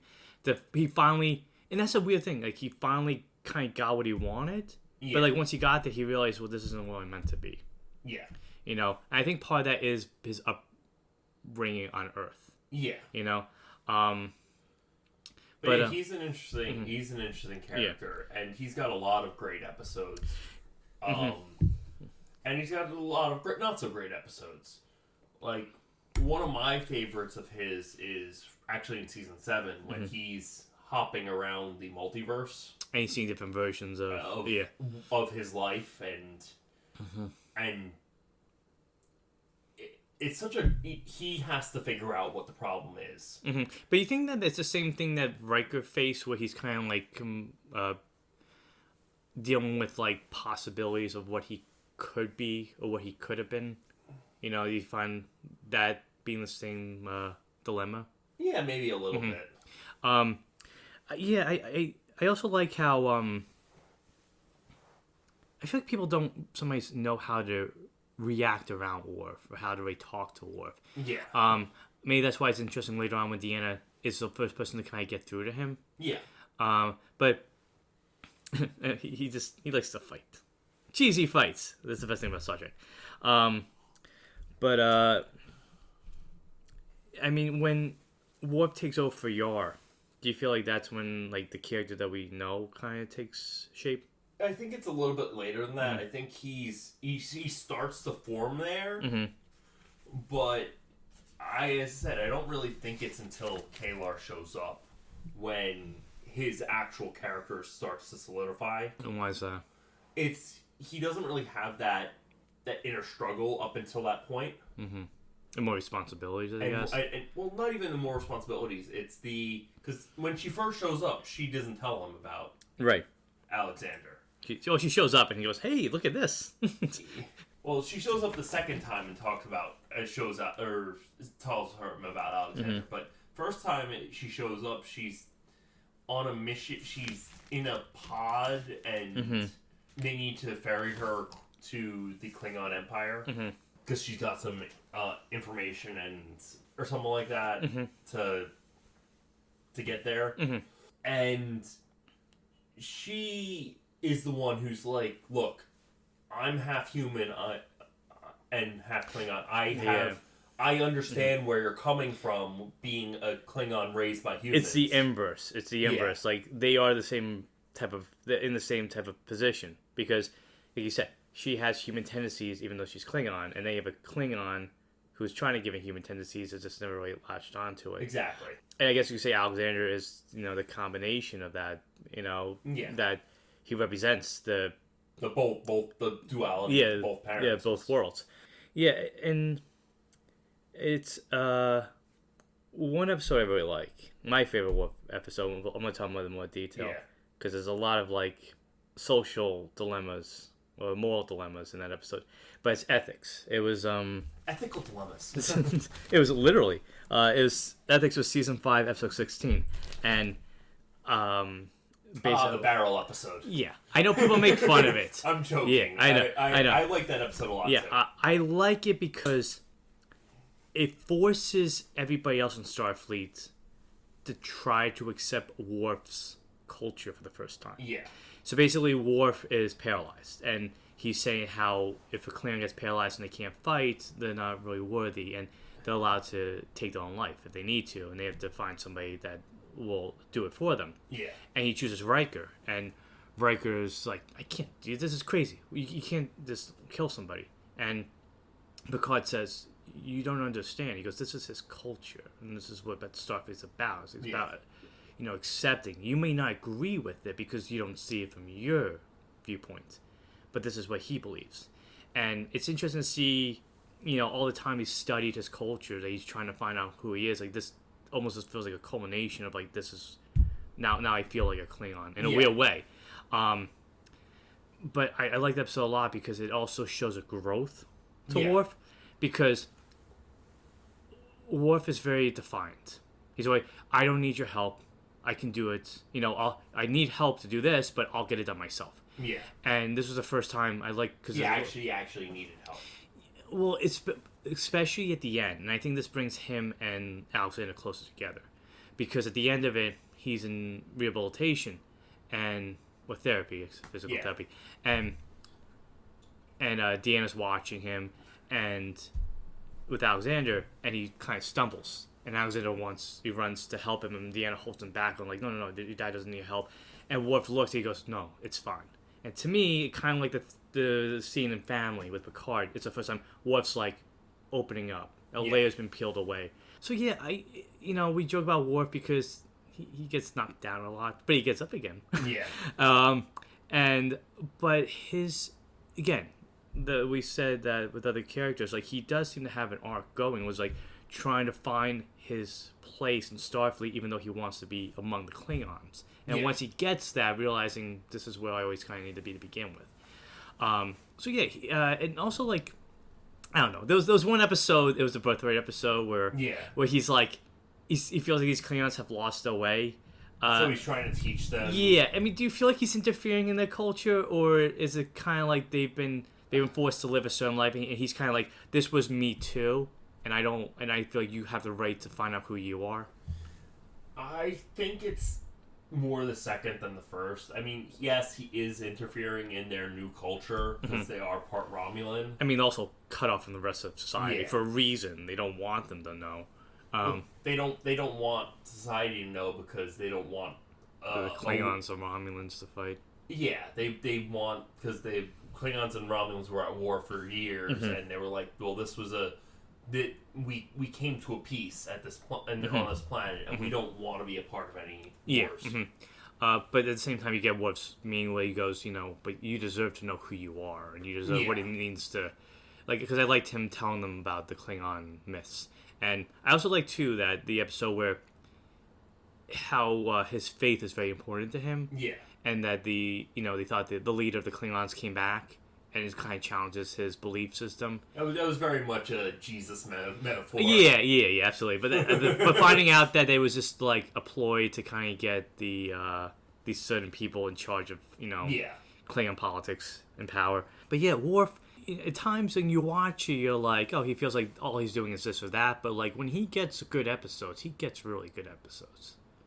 I personally prefer him later when he's in Deep Space Nine. Without saying too much, why? Just because I think he has more. I feel like he has more to do. Do you feel like it's because like he kind of knows who he is by this point? He has more. He knows who he is. And again, he's this. I think he joins like season 5 of Deep Space Nine, so it's towards the end. Like, oh wow! He joins during the Dominion War. Okay. And it's. He's basically the captain of their ship. Interesting. He's very serious captain, I'm sure. He's got an interesting. He's definitely got an interesting arc on Deep Space Nine. Yeah. Without going into too much. Yeah. But it's also like, it's interesting. We said before, like when him finding out he has a brother and him trying to, the honor he has with his family name, like stuff like that, like him willing to sacrifice his career and change things in order to just make family the most important thing. Yeah, and even his human brother. Yeah, so that was an interesting one. That was a good Prime Directive episode, but that was Homeward, season 7, episode 13, where like you find out like who his brother was, and you see that he always felt like his brother got more attention and people like were fine with everything he did, even if he messed up. And Worf was always the one trying to like fix, being pushed aside, and like if he screwed up, I guess he wouldn't have the same leeway. That was interesting to see, like that him learning he had an adopted brother. Yeah. And seeing what that relation was like. Okay. And his adopted brother was like, no, you were the better brother. Yeah. But and like I said to you, like people, you joked that you don't feel like Worf is the best father. At times. But I feel like I think he becomes a better father in Deep Space Nine. Yeah. But I mean the Fistful of Datas was a good bonding episode for them when they were chucking the holodeck. But I don't think it was a case of like Worf. It was like the episode with Picard when he might have a son. Yeah. He didn't know what to do because he just didn't have any experience or idea that he would ever do this. So I feel like it was just him learning along the way. Yeah. And kind of being told, like, you can't just push this onto somebody else. This is your responsibility. Yeah. Like what his parents were saying to him. He's a father who doesn't quite understand what it takes to be a father. Yeah, and it's interesting, like, how Alexander, his son, is forced to kind of, like, accept that at times. And then, over the course of the remaining seasons, Worf trying to understand, like, he doesn't have to be who this person is. Yeah. Like, this is the episode where the Alexander from the future shows up, and him, like, seeing, like, what him trying to make Alexander do and be could turn him into and made a chance to change That's a fun episode. That was good. And, like, the twist was really good, too. But, yeah, Worf, very much more complicated character than I think. Yeah. He seems on the surface. All right. Okay. So, Dr. Crusher. Yes.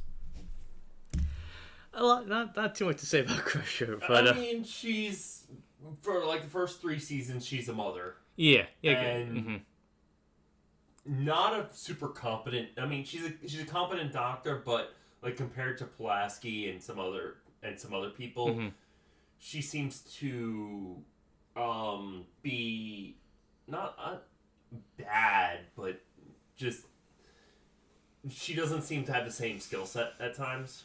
Okay. Because Pulaski's like to Geordi, I can fix your eyes if you want. Yeah. And Crusher in season 1's like, no, you're blind for life. I can't do anything. I can give you painkillers. Yeah. I think Crusher's interesting because, like, to me, it wasn't until Wesley left that she could finally be her own character. Yeah. That she could actually, like, be the doctor you wanted her to be the love interest that she was at times, be the captain that she was on occasion. I like that she had different, angles to her character. Even when Wesley was on the ship, I think the episode where she's stuck in the pocket dimension and everyone's disappearing. Yeah. That was a really good Crusher episode. It was, because I liked, like I said, when we talking about Riker, that it showed how smart she was, and how because she was a problem solving, especially in these strange situations. But yeah, I feel like I did see, like, while Wes was on the ship, she was just there to kind of like talk to Wesley, guide Wesley, But when she left, you saw that she had more episodes where she was like kind of like falling in love or trying to like. There's the episode where the alien dies and she breaks protocol because she's an autopsy. So that was a good moral dilemma, like, and it led to something interesting in the descent when she flies the ship into the But I mean, even that more than that, it was her like making questionable decisions, but for what she thought was the right reason. Like, they don't want you to do an autopsy, but if I do the autopsy, I could find something out. Yeah, and making you wonder at times if she's doing the right thing, she's doing the wrong thing. And there's the episode with ethics where we're gonna talk about more when we talk about the episodes. That she questions the judgment. Like in ethics, like there's a doctor that shows up, oh, there's an experimental procedure I could do. It's theoretical, but we can get it done to save Web's spine. And she's kind of debating the medical ethics of like, well, it might kill him. Why would you do this? Well, he wants to die anyway. So it's kind of interesting to see her being in those situations. I don't think we saw that all the time. No. I feel like if he did, I guess it may play out too much. But that one moment, it showed her at her medical degree, full display.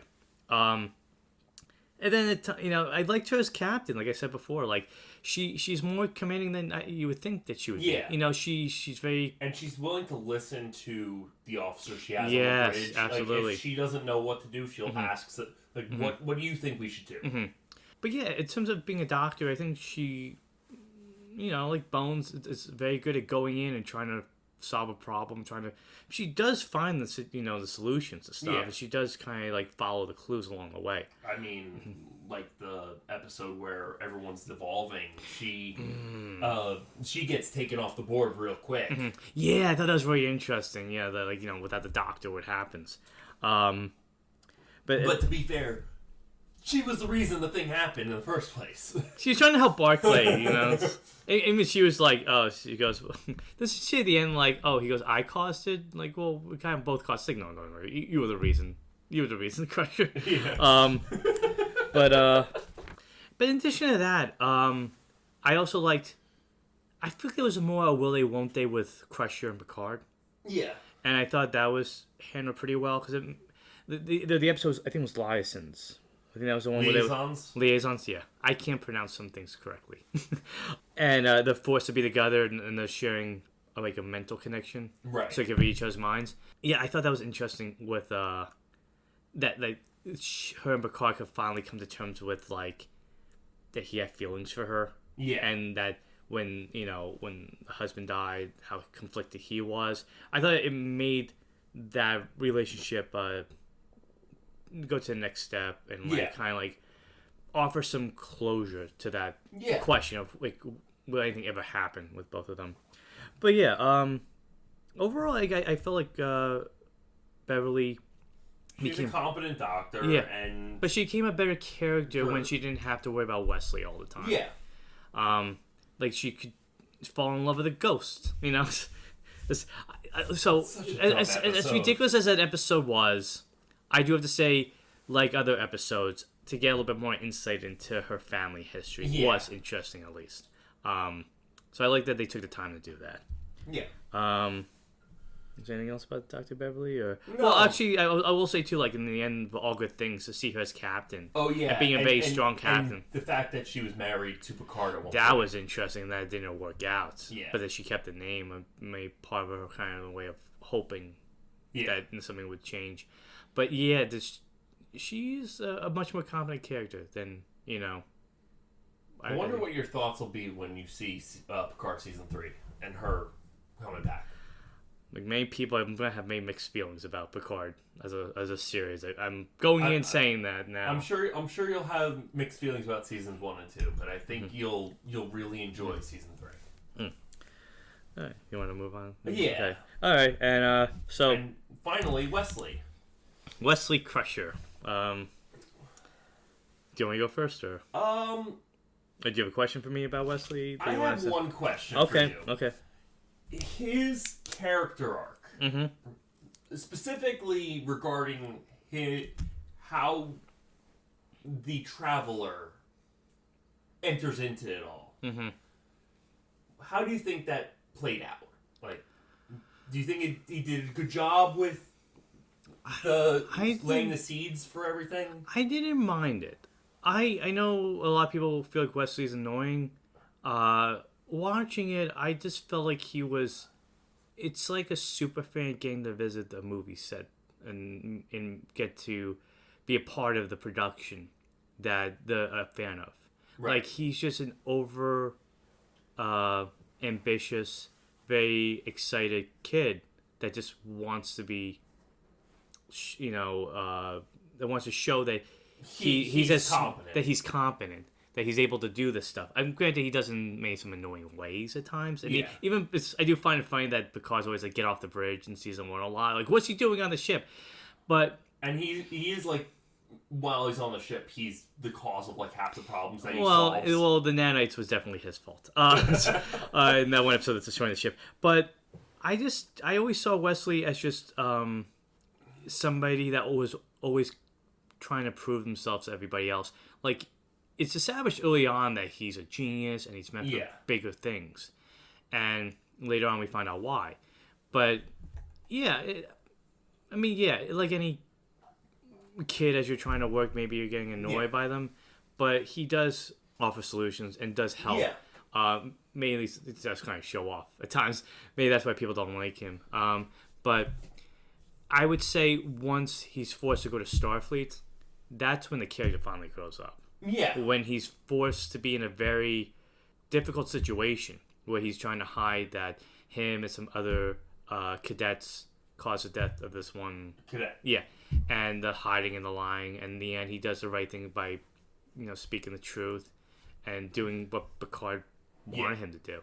And then later on, after I think that was the last time we see him until the season 7, right?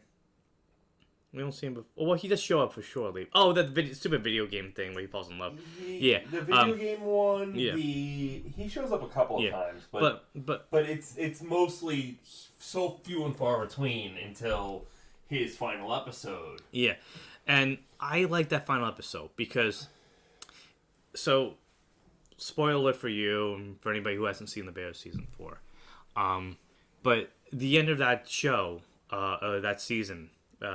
Carm is starting to realize maybe he doesn't really like cooking as much as he thought he did, and he feels like, and his sister, he's talking to her, she says it's okay to stop doing something that you thought you really liked. Yeah. And I thought about that when I was watching Wesley's final episode, because when he shows up and he's just kind of disgruntled, he's distant with his mom, and then you find out that he doesn't want to be in Starfleet anymore, that this is something that he's built his whole life around, this is all he thought he was meant to do. And then realizing maybe I don't want to do this. And him discovering that he had a better path by putting that aside. Yeah. I mean, I guess we never know what that path is. He's just going to be part of a different continuum like Q.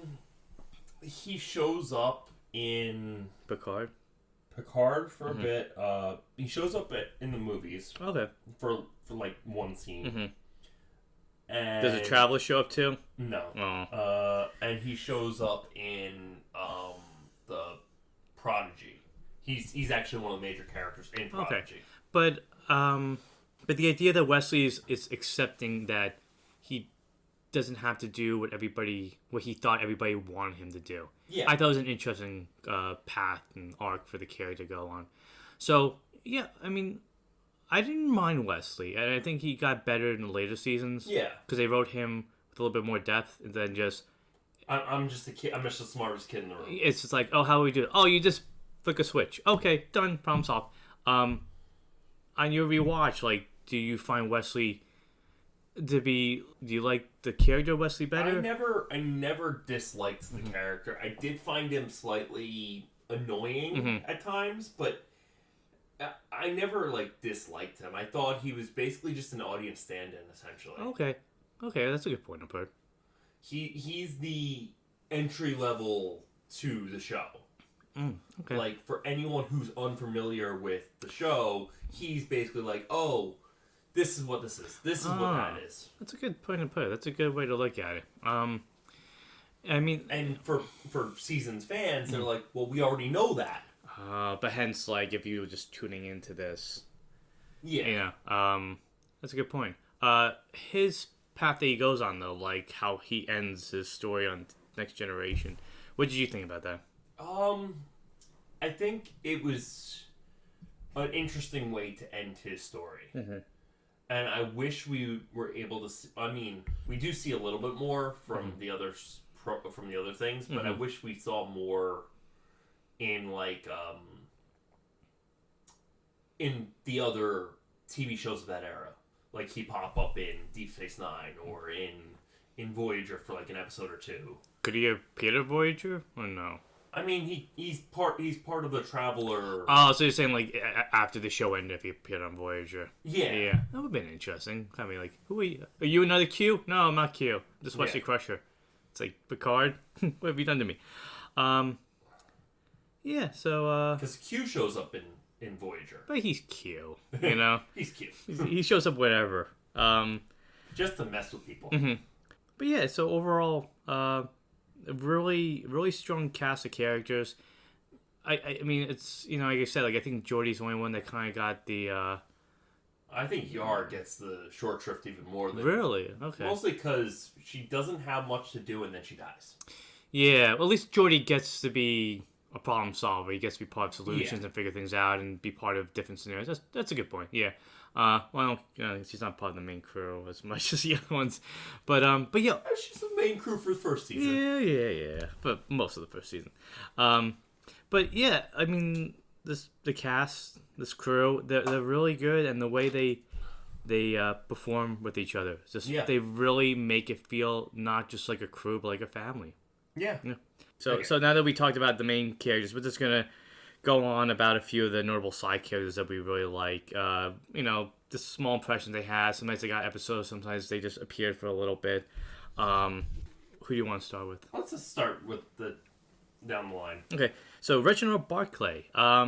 He's a fun character, and he's very much just a regular everyday person. Yeah, that's what, like you were saying with Wesley, that he was like a stand-in for the audience. I feel like Barclay is a stand-in for the average Joe. Like, he is the working man that anybody watching Star Trek can relate to, because he's going through all the same problems that they're relating to. Like, I like that, you know, he's afraid of the transporter. He's afraid of getting sick, you know, and he gets smart, but it's his nervousness and anxiety feels very genuine, and it's very interesting to see that, even though like everybody says to him, "You're smart, you're capable." That's why I say, like, I relate to Barclay a lot, because sometimes I feel that same way too. Like, I'm sometimes my own worst enemy, and sometimes I listen to, you know, anxiety or doubt a little bit more when I know I'm capable of just getting it done if I just think about it. Like, Realm of Fear is a great example of that. Or even the Barclay Gets Smart episode. Yeah, oh, that was a fun one. It was getting annoyed with him.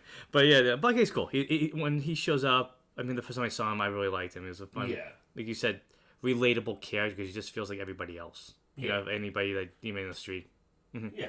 And then Lwaxana Troi, the mother of Deanna. Yeah, every time she showed up, it was just fun, and I liked how her trying to hit on Picard all the time was just so funny. Like, okay, and I liked how there's one episode where she doesn't even show up, but they want the Picard to go on vacation. Yeah, and Deanna's like, "Oh, by the way, Captain, my mom's gonna be showing up on the ship for a little bit." He goes, "Oh, maybe I'll go on vacation."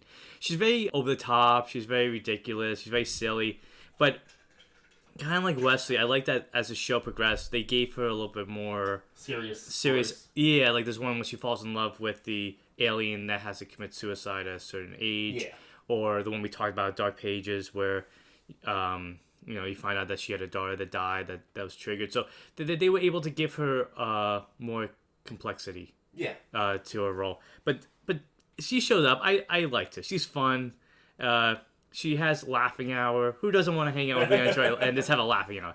But a very cartoonish character, but just fun. You know, she shows up. You're in line for a fun episode. Yeah. This is one of my favorite. Gowron, the eventual Klingon emperor. I just liked his eyes. It's the expression that the actor Robert O'Reilly did is just so good. He's got crazy eyes. Yeah, because I've been watching the first time. I'm like, man, like, who is this guy? You're like, it's Gowron. It's just, he's a fun, wacky Klingon. The way O'Reilly plays him is just so ridiculous and fun. But I like how assertive he is. Yeah. He is he's a really good high command. He is, because he looks at everything, and from all perspectives, and when his rule is challenged, like how he's ready to fight. It doesn't matter. Like, he is a very good strategist. He's a good ruler. It just helps and makes it more fun that his expressions are just so over the top. It's just great. Let's do Vash. Okay. Yeah, Vash, the archaeologist, love interest for Picard. Yeah, she shows up only 2 times, but I really... She makes an impact. Yeah, and the reason I like her character, I want to talk about her, is she's like a female Indiana Jones. the explorer elements there, but also that she tries to break Picard out of his shell. Yeah. She tries to bring him to kind of like, later on Q kind of makes Picard think outside of his own mind. But Bash helps Picard to just, stop overthinking things or just, jump into action. I love the episode where she shows up and Q sends them to do... Oh, Cupid? Yeah. Yeah. They're doing Robin Hood? Yeah. And she's like, what do you mean? I have to be the maid Mary? Yeah. I have to... Like, she doesn't conform to stereotypes. I think that's what's fun about her. I also like in that episode with Worf going, I don't want to be a married man. When with I am not a married man. Yeah, exactly. But yeah, she like I said, I would have liked to see her more. I think you said she appears on DS9. Yeah, I think for one episode. But it's just fun to see Picard deal with somebody that's the complete opposite of him, and in the process makes him kind of see life in a different way. Next we have Kalar. We talked about her. Yeah. When she died on the show, I was so upset because she's such a cool character, and I think she's also trying to show Worf, you don't have to be one person. Like, she kind of accepts, I'm human, I'm Klingon, and even though she has more human in her than Klingon. She's half human, half Klingon. But her human side shows more. Yeah, she's more human presenting. Yeah, so it's kind of fun because up to that point, all the Klingons acted the same way, and this is the first time we see a Klingon who's a hybrid and not a hybrid, but just also a Klingon that's also kind of like you don't have to conform. Like even I like kind of later on with Ro. Yeah. That she's like, I don't care about the traditions or whatever. Like, just be who you want to be. You don't have to follow everything. She's just so cool and confident, and her death is just it's awful because also at the same time Worf shows Alexander, he goes, don't forget this because this is you need to remember this to remember who she is, and they do bring up that later on. So Tasha Yar, only on season 1, but she pops up at season 3, Yesterday's Enterprises. Yeah, well, I want to get to that, but up to that point, they don't give her too much to do. Yes, she's affected with this virus. She falls in love with Data, but then she gets a underwhelming and really weak death scene. But it's not until it was season 3, episode 15, Yesterday's Enterprise, that the show redeemed the character. Mm-hmm. Up to that point, I mean, how did you feel about her? That she's just kind of there. Yeah, but I like the idea of her discovering. Was it through Guinan that she told her about her what she was meant to do, or be, or happen? I think it was Guinan who told her that she was supposed to die. Yeah, that her discovering maybe I need a better purpose. I have a stronger destiny. Yeah. Than what happens to me, and I like that it redeemed the character in such a big way. It gave her the heroic death, in quote unquote, because she does come back. Well, no, actually, she does come back in the future. Past, whatever. Time travel is confusing. Yeah. That the character deserved. Like, to just have her just be slapped by a slime monster is just so, kind of it's weak and boring and not really interesting. But to have her join an enterprise that, by going through time, changed history, and going back, even though it meant that she would die. Yeah. But that's what the officer, that's what as a security officer she needed to have. Yeah. And then she ends up getting captured by the Romulans. Mm-hmm. Having a kid who's a half Romulan and tries to escape. Yeah. And then because of that, we get a really interesting Denise Crosby getting to play this half human, half Romulan. Really, really good villain. That the reveal was so good. I like that episode in the Redemption episode. Like, she was pulling the strings, and then she shows up later on, I think, in Unification. But yeah, probably one of the best Romulan characters on the whole series. And then she shows up in All Good Things. That's right. Yeah, that's right. I like that scene too because I like that we got that little moment before Picard went on the Enterprise. Like, what was going on before he actually got on the ship that we see? Like, I think the first scene one of the first scenes of the pilot episode. I also have to say that even though she dies, Tasha Yar, her presence is felt because they do bring her up with the hologram that Data has, that she's never really completely forgotten. Yeah. And I like in the episode at the end of yesterday's Enterprise, the guy sits down. I think she's talking to Geordi. Yeah. And she says, "Can you tell me a little bit about Tasha?" And it's showing that even though maybe the actor wanted to leave the show and the character had a weak death, that the character themselves was important to this crew. Yeah. They were a part of it. So I like that the way the memory was kind of kept intact. Next, we got Miles O'Brien. Mr. O'Brien. Yeah, Chief O'Brien. He showed up. He was fun. I liked with his character that he showed working the transport is a lot harder than it seems. It's an actual science. Yeah.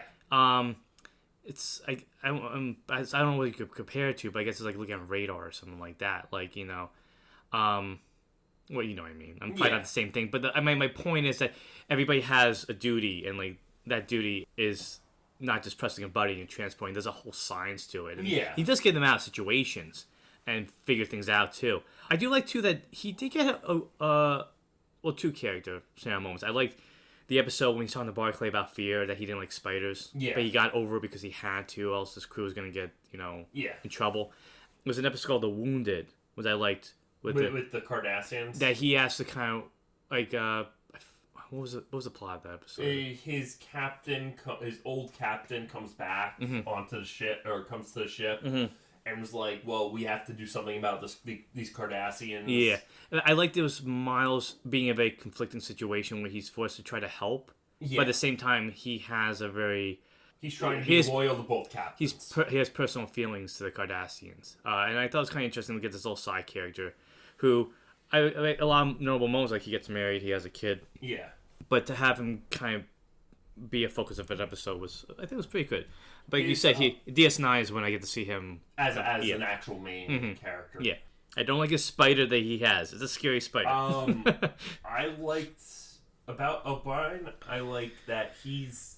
One episode I really liked with him was actually the episode he gets married. Yeah. Oh, Data's Day. Yeah, Data's Day. Like, because it's both a Data episode, but the B plot is the O'Brien B plot, trying to get him ready for the wedding. And making things worse. Yeah. Hey, Kiko doesn't want to marry you. Oh, what? No, this is... But yeah, he's like one of those like kind of Barclay. He's like one of those officers that works on the ship, and when they show up, it just kind of adds more personality to the show. Yeah, because it broadens the cast of characters. You want to talk about Guinan? Yeah, okay. So Guinan, Whoopi Goldberg, she, like I said with Deanna Troi, like she's that character. When you're in a tough spot or you're stuck in your own head, she's the person you want to talk to. She's the best bartender. Yeah. On the Enterprise or anywhere in the galaxy. But I like how she tells you what you want to know. Or tells you what you already know that you can figure out. And I like the mystery behind who she is. Like her species of alien. That we only get glimpses of like what she is. Like we get the episode Time Zero that we know that she was living in the past. That she's really like she's... centuries old, at least. And she was friends with Mark Twain. But that that's how her relationship with Picard started. Was through the Enterprise crew traveling back in time to meet her. Yeah. And then she meets an older Picard at a later date. But a younger Picard at a later date. But I like how Goldberg plays the character because she plays her fun. Yeah, like it's almost like Doctor Who. Like she likes humans. Yeah, and she likes interacting with them. But she's just so good. Like the moments she has, like her monologues, like Picard, are just so well crafted. And like I said, like when Picard's figuring out if Data's human or not. Yeah.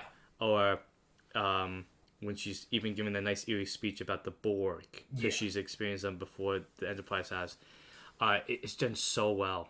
But yeah, Guy's that person that when you're like, I don't know what to do, and she'll talk to you, and it's almost like, oh, so I knew what to do the whole time. Because even there was an episode I liked where Deanna loses her power to, her empath power. Her empath power. She can't feel what people are thinking. And Guy's kind of like, she talks to her, she goes, you've had the ability all along, you don't need that power to rely on. So yeah, she's just a cool character. I liked every time she showed up. I think she shows up in the movies, right? Or one of them. I think she shows up during the last scene of Nemesis. Spoiler alert. But I didn't say what the last scene was. I just said I think it's a non-speaking role, I believe. So it's interesting. Like, she's like a good example of a good side character that's there to enhance the cast, but they don't have to be the main focus of an episode. And I guess I'll end it by saying with her that I also liked the episode. There was an episode where the transporter gets messed up, and Picard and some of the when they people, become kids. Yeah, and Guyan's like, "Oh, this is the first time I've gotten to be a kid in a long time."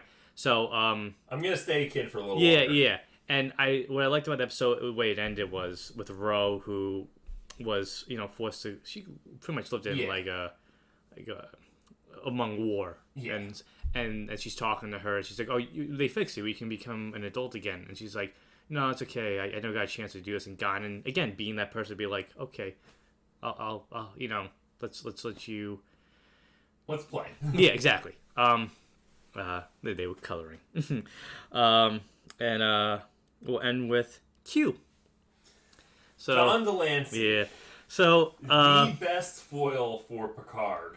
It's interesting because I think Q set the standard really for the whole series going forward. That expect the unexpected, which is, I mean, Star Trek in general, but to a new degree. Like his first appearance on the show, him being a judge over Picard and deeming humanity unworthy, and then going like, okay, fine, like he's a trickster. He's very much like a Loki. He's there to cause problems. Or a Bugs Bunny. Yeah, but along the way, it's every time he appears, like Picard's annoyed. He just can't stand it. But he shows up and he's annoying, but he does have a reason. Like in was it Q-Who when they sentenced the ship into. That's why I thought, because refresh my memory, but like he Picard's arguing with Q about like, we know everything that's out there, and he's like, no, you don't, and he flings him out into deep space. Yeah, and they come across the Borg, and then they need Q's help to at the end escape so the Borg don't follow them. I think it's interesting because like with the finale, and you find out that Q the whole time has just been judging and testing them, and it makes all of his actions mean a little bit more. Yeah, I think that's what makes it interesting because he can see things from a 4-dimensional perspective, so he can see how things all connect, and I think almost by doing that, it's almost like he's kind of like pushing Picard to what he is in the finale. Yeah. But I found Q fun, wacky, silly. He showed up, and I'm just like, okay, what's he gonna do this time around? And the episode, I forget which one it was, but when he becomes human, I thought he gets disavowed by the Q continuum, that he's forced to like live among them, and kind of like, I wonder if that gives him a better appreciation of people, and now that he's forced to live like them. Yeah. And was that the one where it ended with the mariachi band? Yes. Okay. And I think that was the one that he got Data to laugh, right? One of the episodes, but yeah, his character, he's kind of like the gesture. He's like he's putting on an act, but really he's trying to say something at the same time, I guess. Yeah. I mean, Tapestry's a perfect example of that. Yeah. Yeah. With him showing Picard what would have happened if he hadn't acted. Yeah, we'll go into more detail when we talk about the episode. But yeah, it was weird because it's almost like, would you say Q is kind of giving him a chance to kind of like get the start out of his head? Yeah. Like maybe I think up to that point, Picard may always thought, what would my life have been like? And he goes, "I'll show you." Yeah. It's very much It's a Wonderful Life. Almost. Yeah. Do you feel like more than any other character, Q and Picard, they were like the most connected? Like Q interacted with other crew members. But it's really Picard that he had the most fascination with. Like, why do you think that was? And again, we'll talk about it. I think it's just he was the perfect counterpoint to what Picard stood for. Mm-hmm. So the order and chaos. Exactly. The order of chaos, the pull and pull. Do you feel like also like Push and Picard pull. to him was like the pinnacle of what people should be? Probably. That he's like, if he's the example of what humanity can be, let me challenge him and see what happens when I do this and that. Yeah. Let me see what happens when I make him Robin Hood. He has to save a princess. That was a fun episode. But just trying to look to see. Oh, and actually, one that I liked that didn't really deal with Picard as much was when the crew gets this. I think if she was a Starfleet cadet, but you find out that she's a Q, and he's there to kind of help her learn about her powers, join the Continuum. If she doesn't, they have to kill her. Yeah. I also thought it was kind of interesting. It did show the expanse of his powers, like they were out on the spaceship. Yeah. And that she could breathe, or it also showed how, I guess, would you say authoritative the Q Continuum is? Yeah. Because her parents left and they created a child, which they weren't supposed to do, Yeah. and Q ended up killing them with the tornado. Yeah. But yeah, I think I like that episode too because it showed, again, with also the episode where, I forgot the episode title, it becomes human, that the Continuum is a much more controlling force than we give it credit for. But yeah, Q in general, he's fun, and I think it adds something different to what we'd seen before. Because the closest we got to an alien like this was Trelane, Yeah. and I think more or less they confirmed that Trelane was part of the Q Continuum now, in Strange New Worlds. I think so. Yeah. So when I saw, but to get that constantly and to have a character like that, not just have you on a planet and controlling everything that happens around you, but being on missions and and he just pops up and causing like, problems and making it more complicated and put problems on top of problems. Yeah. It just makes it fun because you never know what to expect. I mean, granted, we see an episode title like Q, whatever, he's gonna show up. Yeah. But John Delancey, yeah, he's just a fun character, and I like at times He's such a good actor. he really is. He just makes Q exciting and silly and unpredictable. And menacing at times. There are times that he could be. I mean, when he sent them to the Borg, yeah, he was just kind of, oh, you want to mess with me? Fine, snap. Hey, go deal with that. I'll see you later.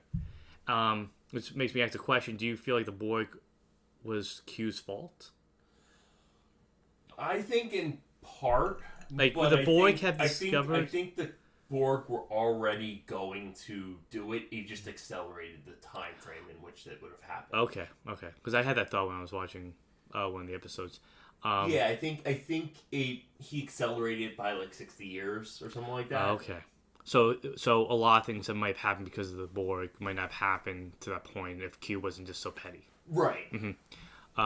But yeah, like I said, that first episode set a standard with Q that carried on to the series finale. And every time he popped up, I have to say, I enjoyed the episode. And if anything, I just enjoyed Q annoying Picard because it made it fun. Because it's a one-time Picard couldn't get out of a situation. He was forced to always deal with it. Yeah. And I also just like the way Delancey to say, my Capitan. Since I'm the Picard. It's perfect. Anything else you want to say about Q? No, I think we're good. Okay. So you want me to do my little... Yeah. Okay. Yeah. All right. Yeah. Now let's move on to Q.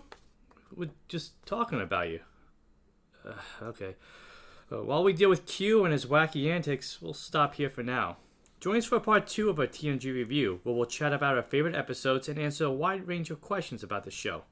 Huh? Yes, Q, I'm sure we'll talk about some of your amazing performances. Now I get how Picard felt. Until franchise fatigue sets in, I'm Matt Fisher. I'm Matt Sparrow. For the Franchise Connection and Communication. And communication.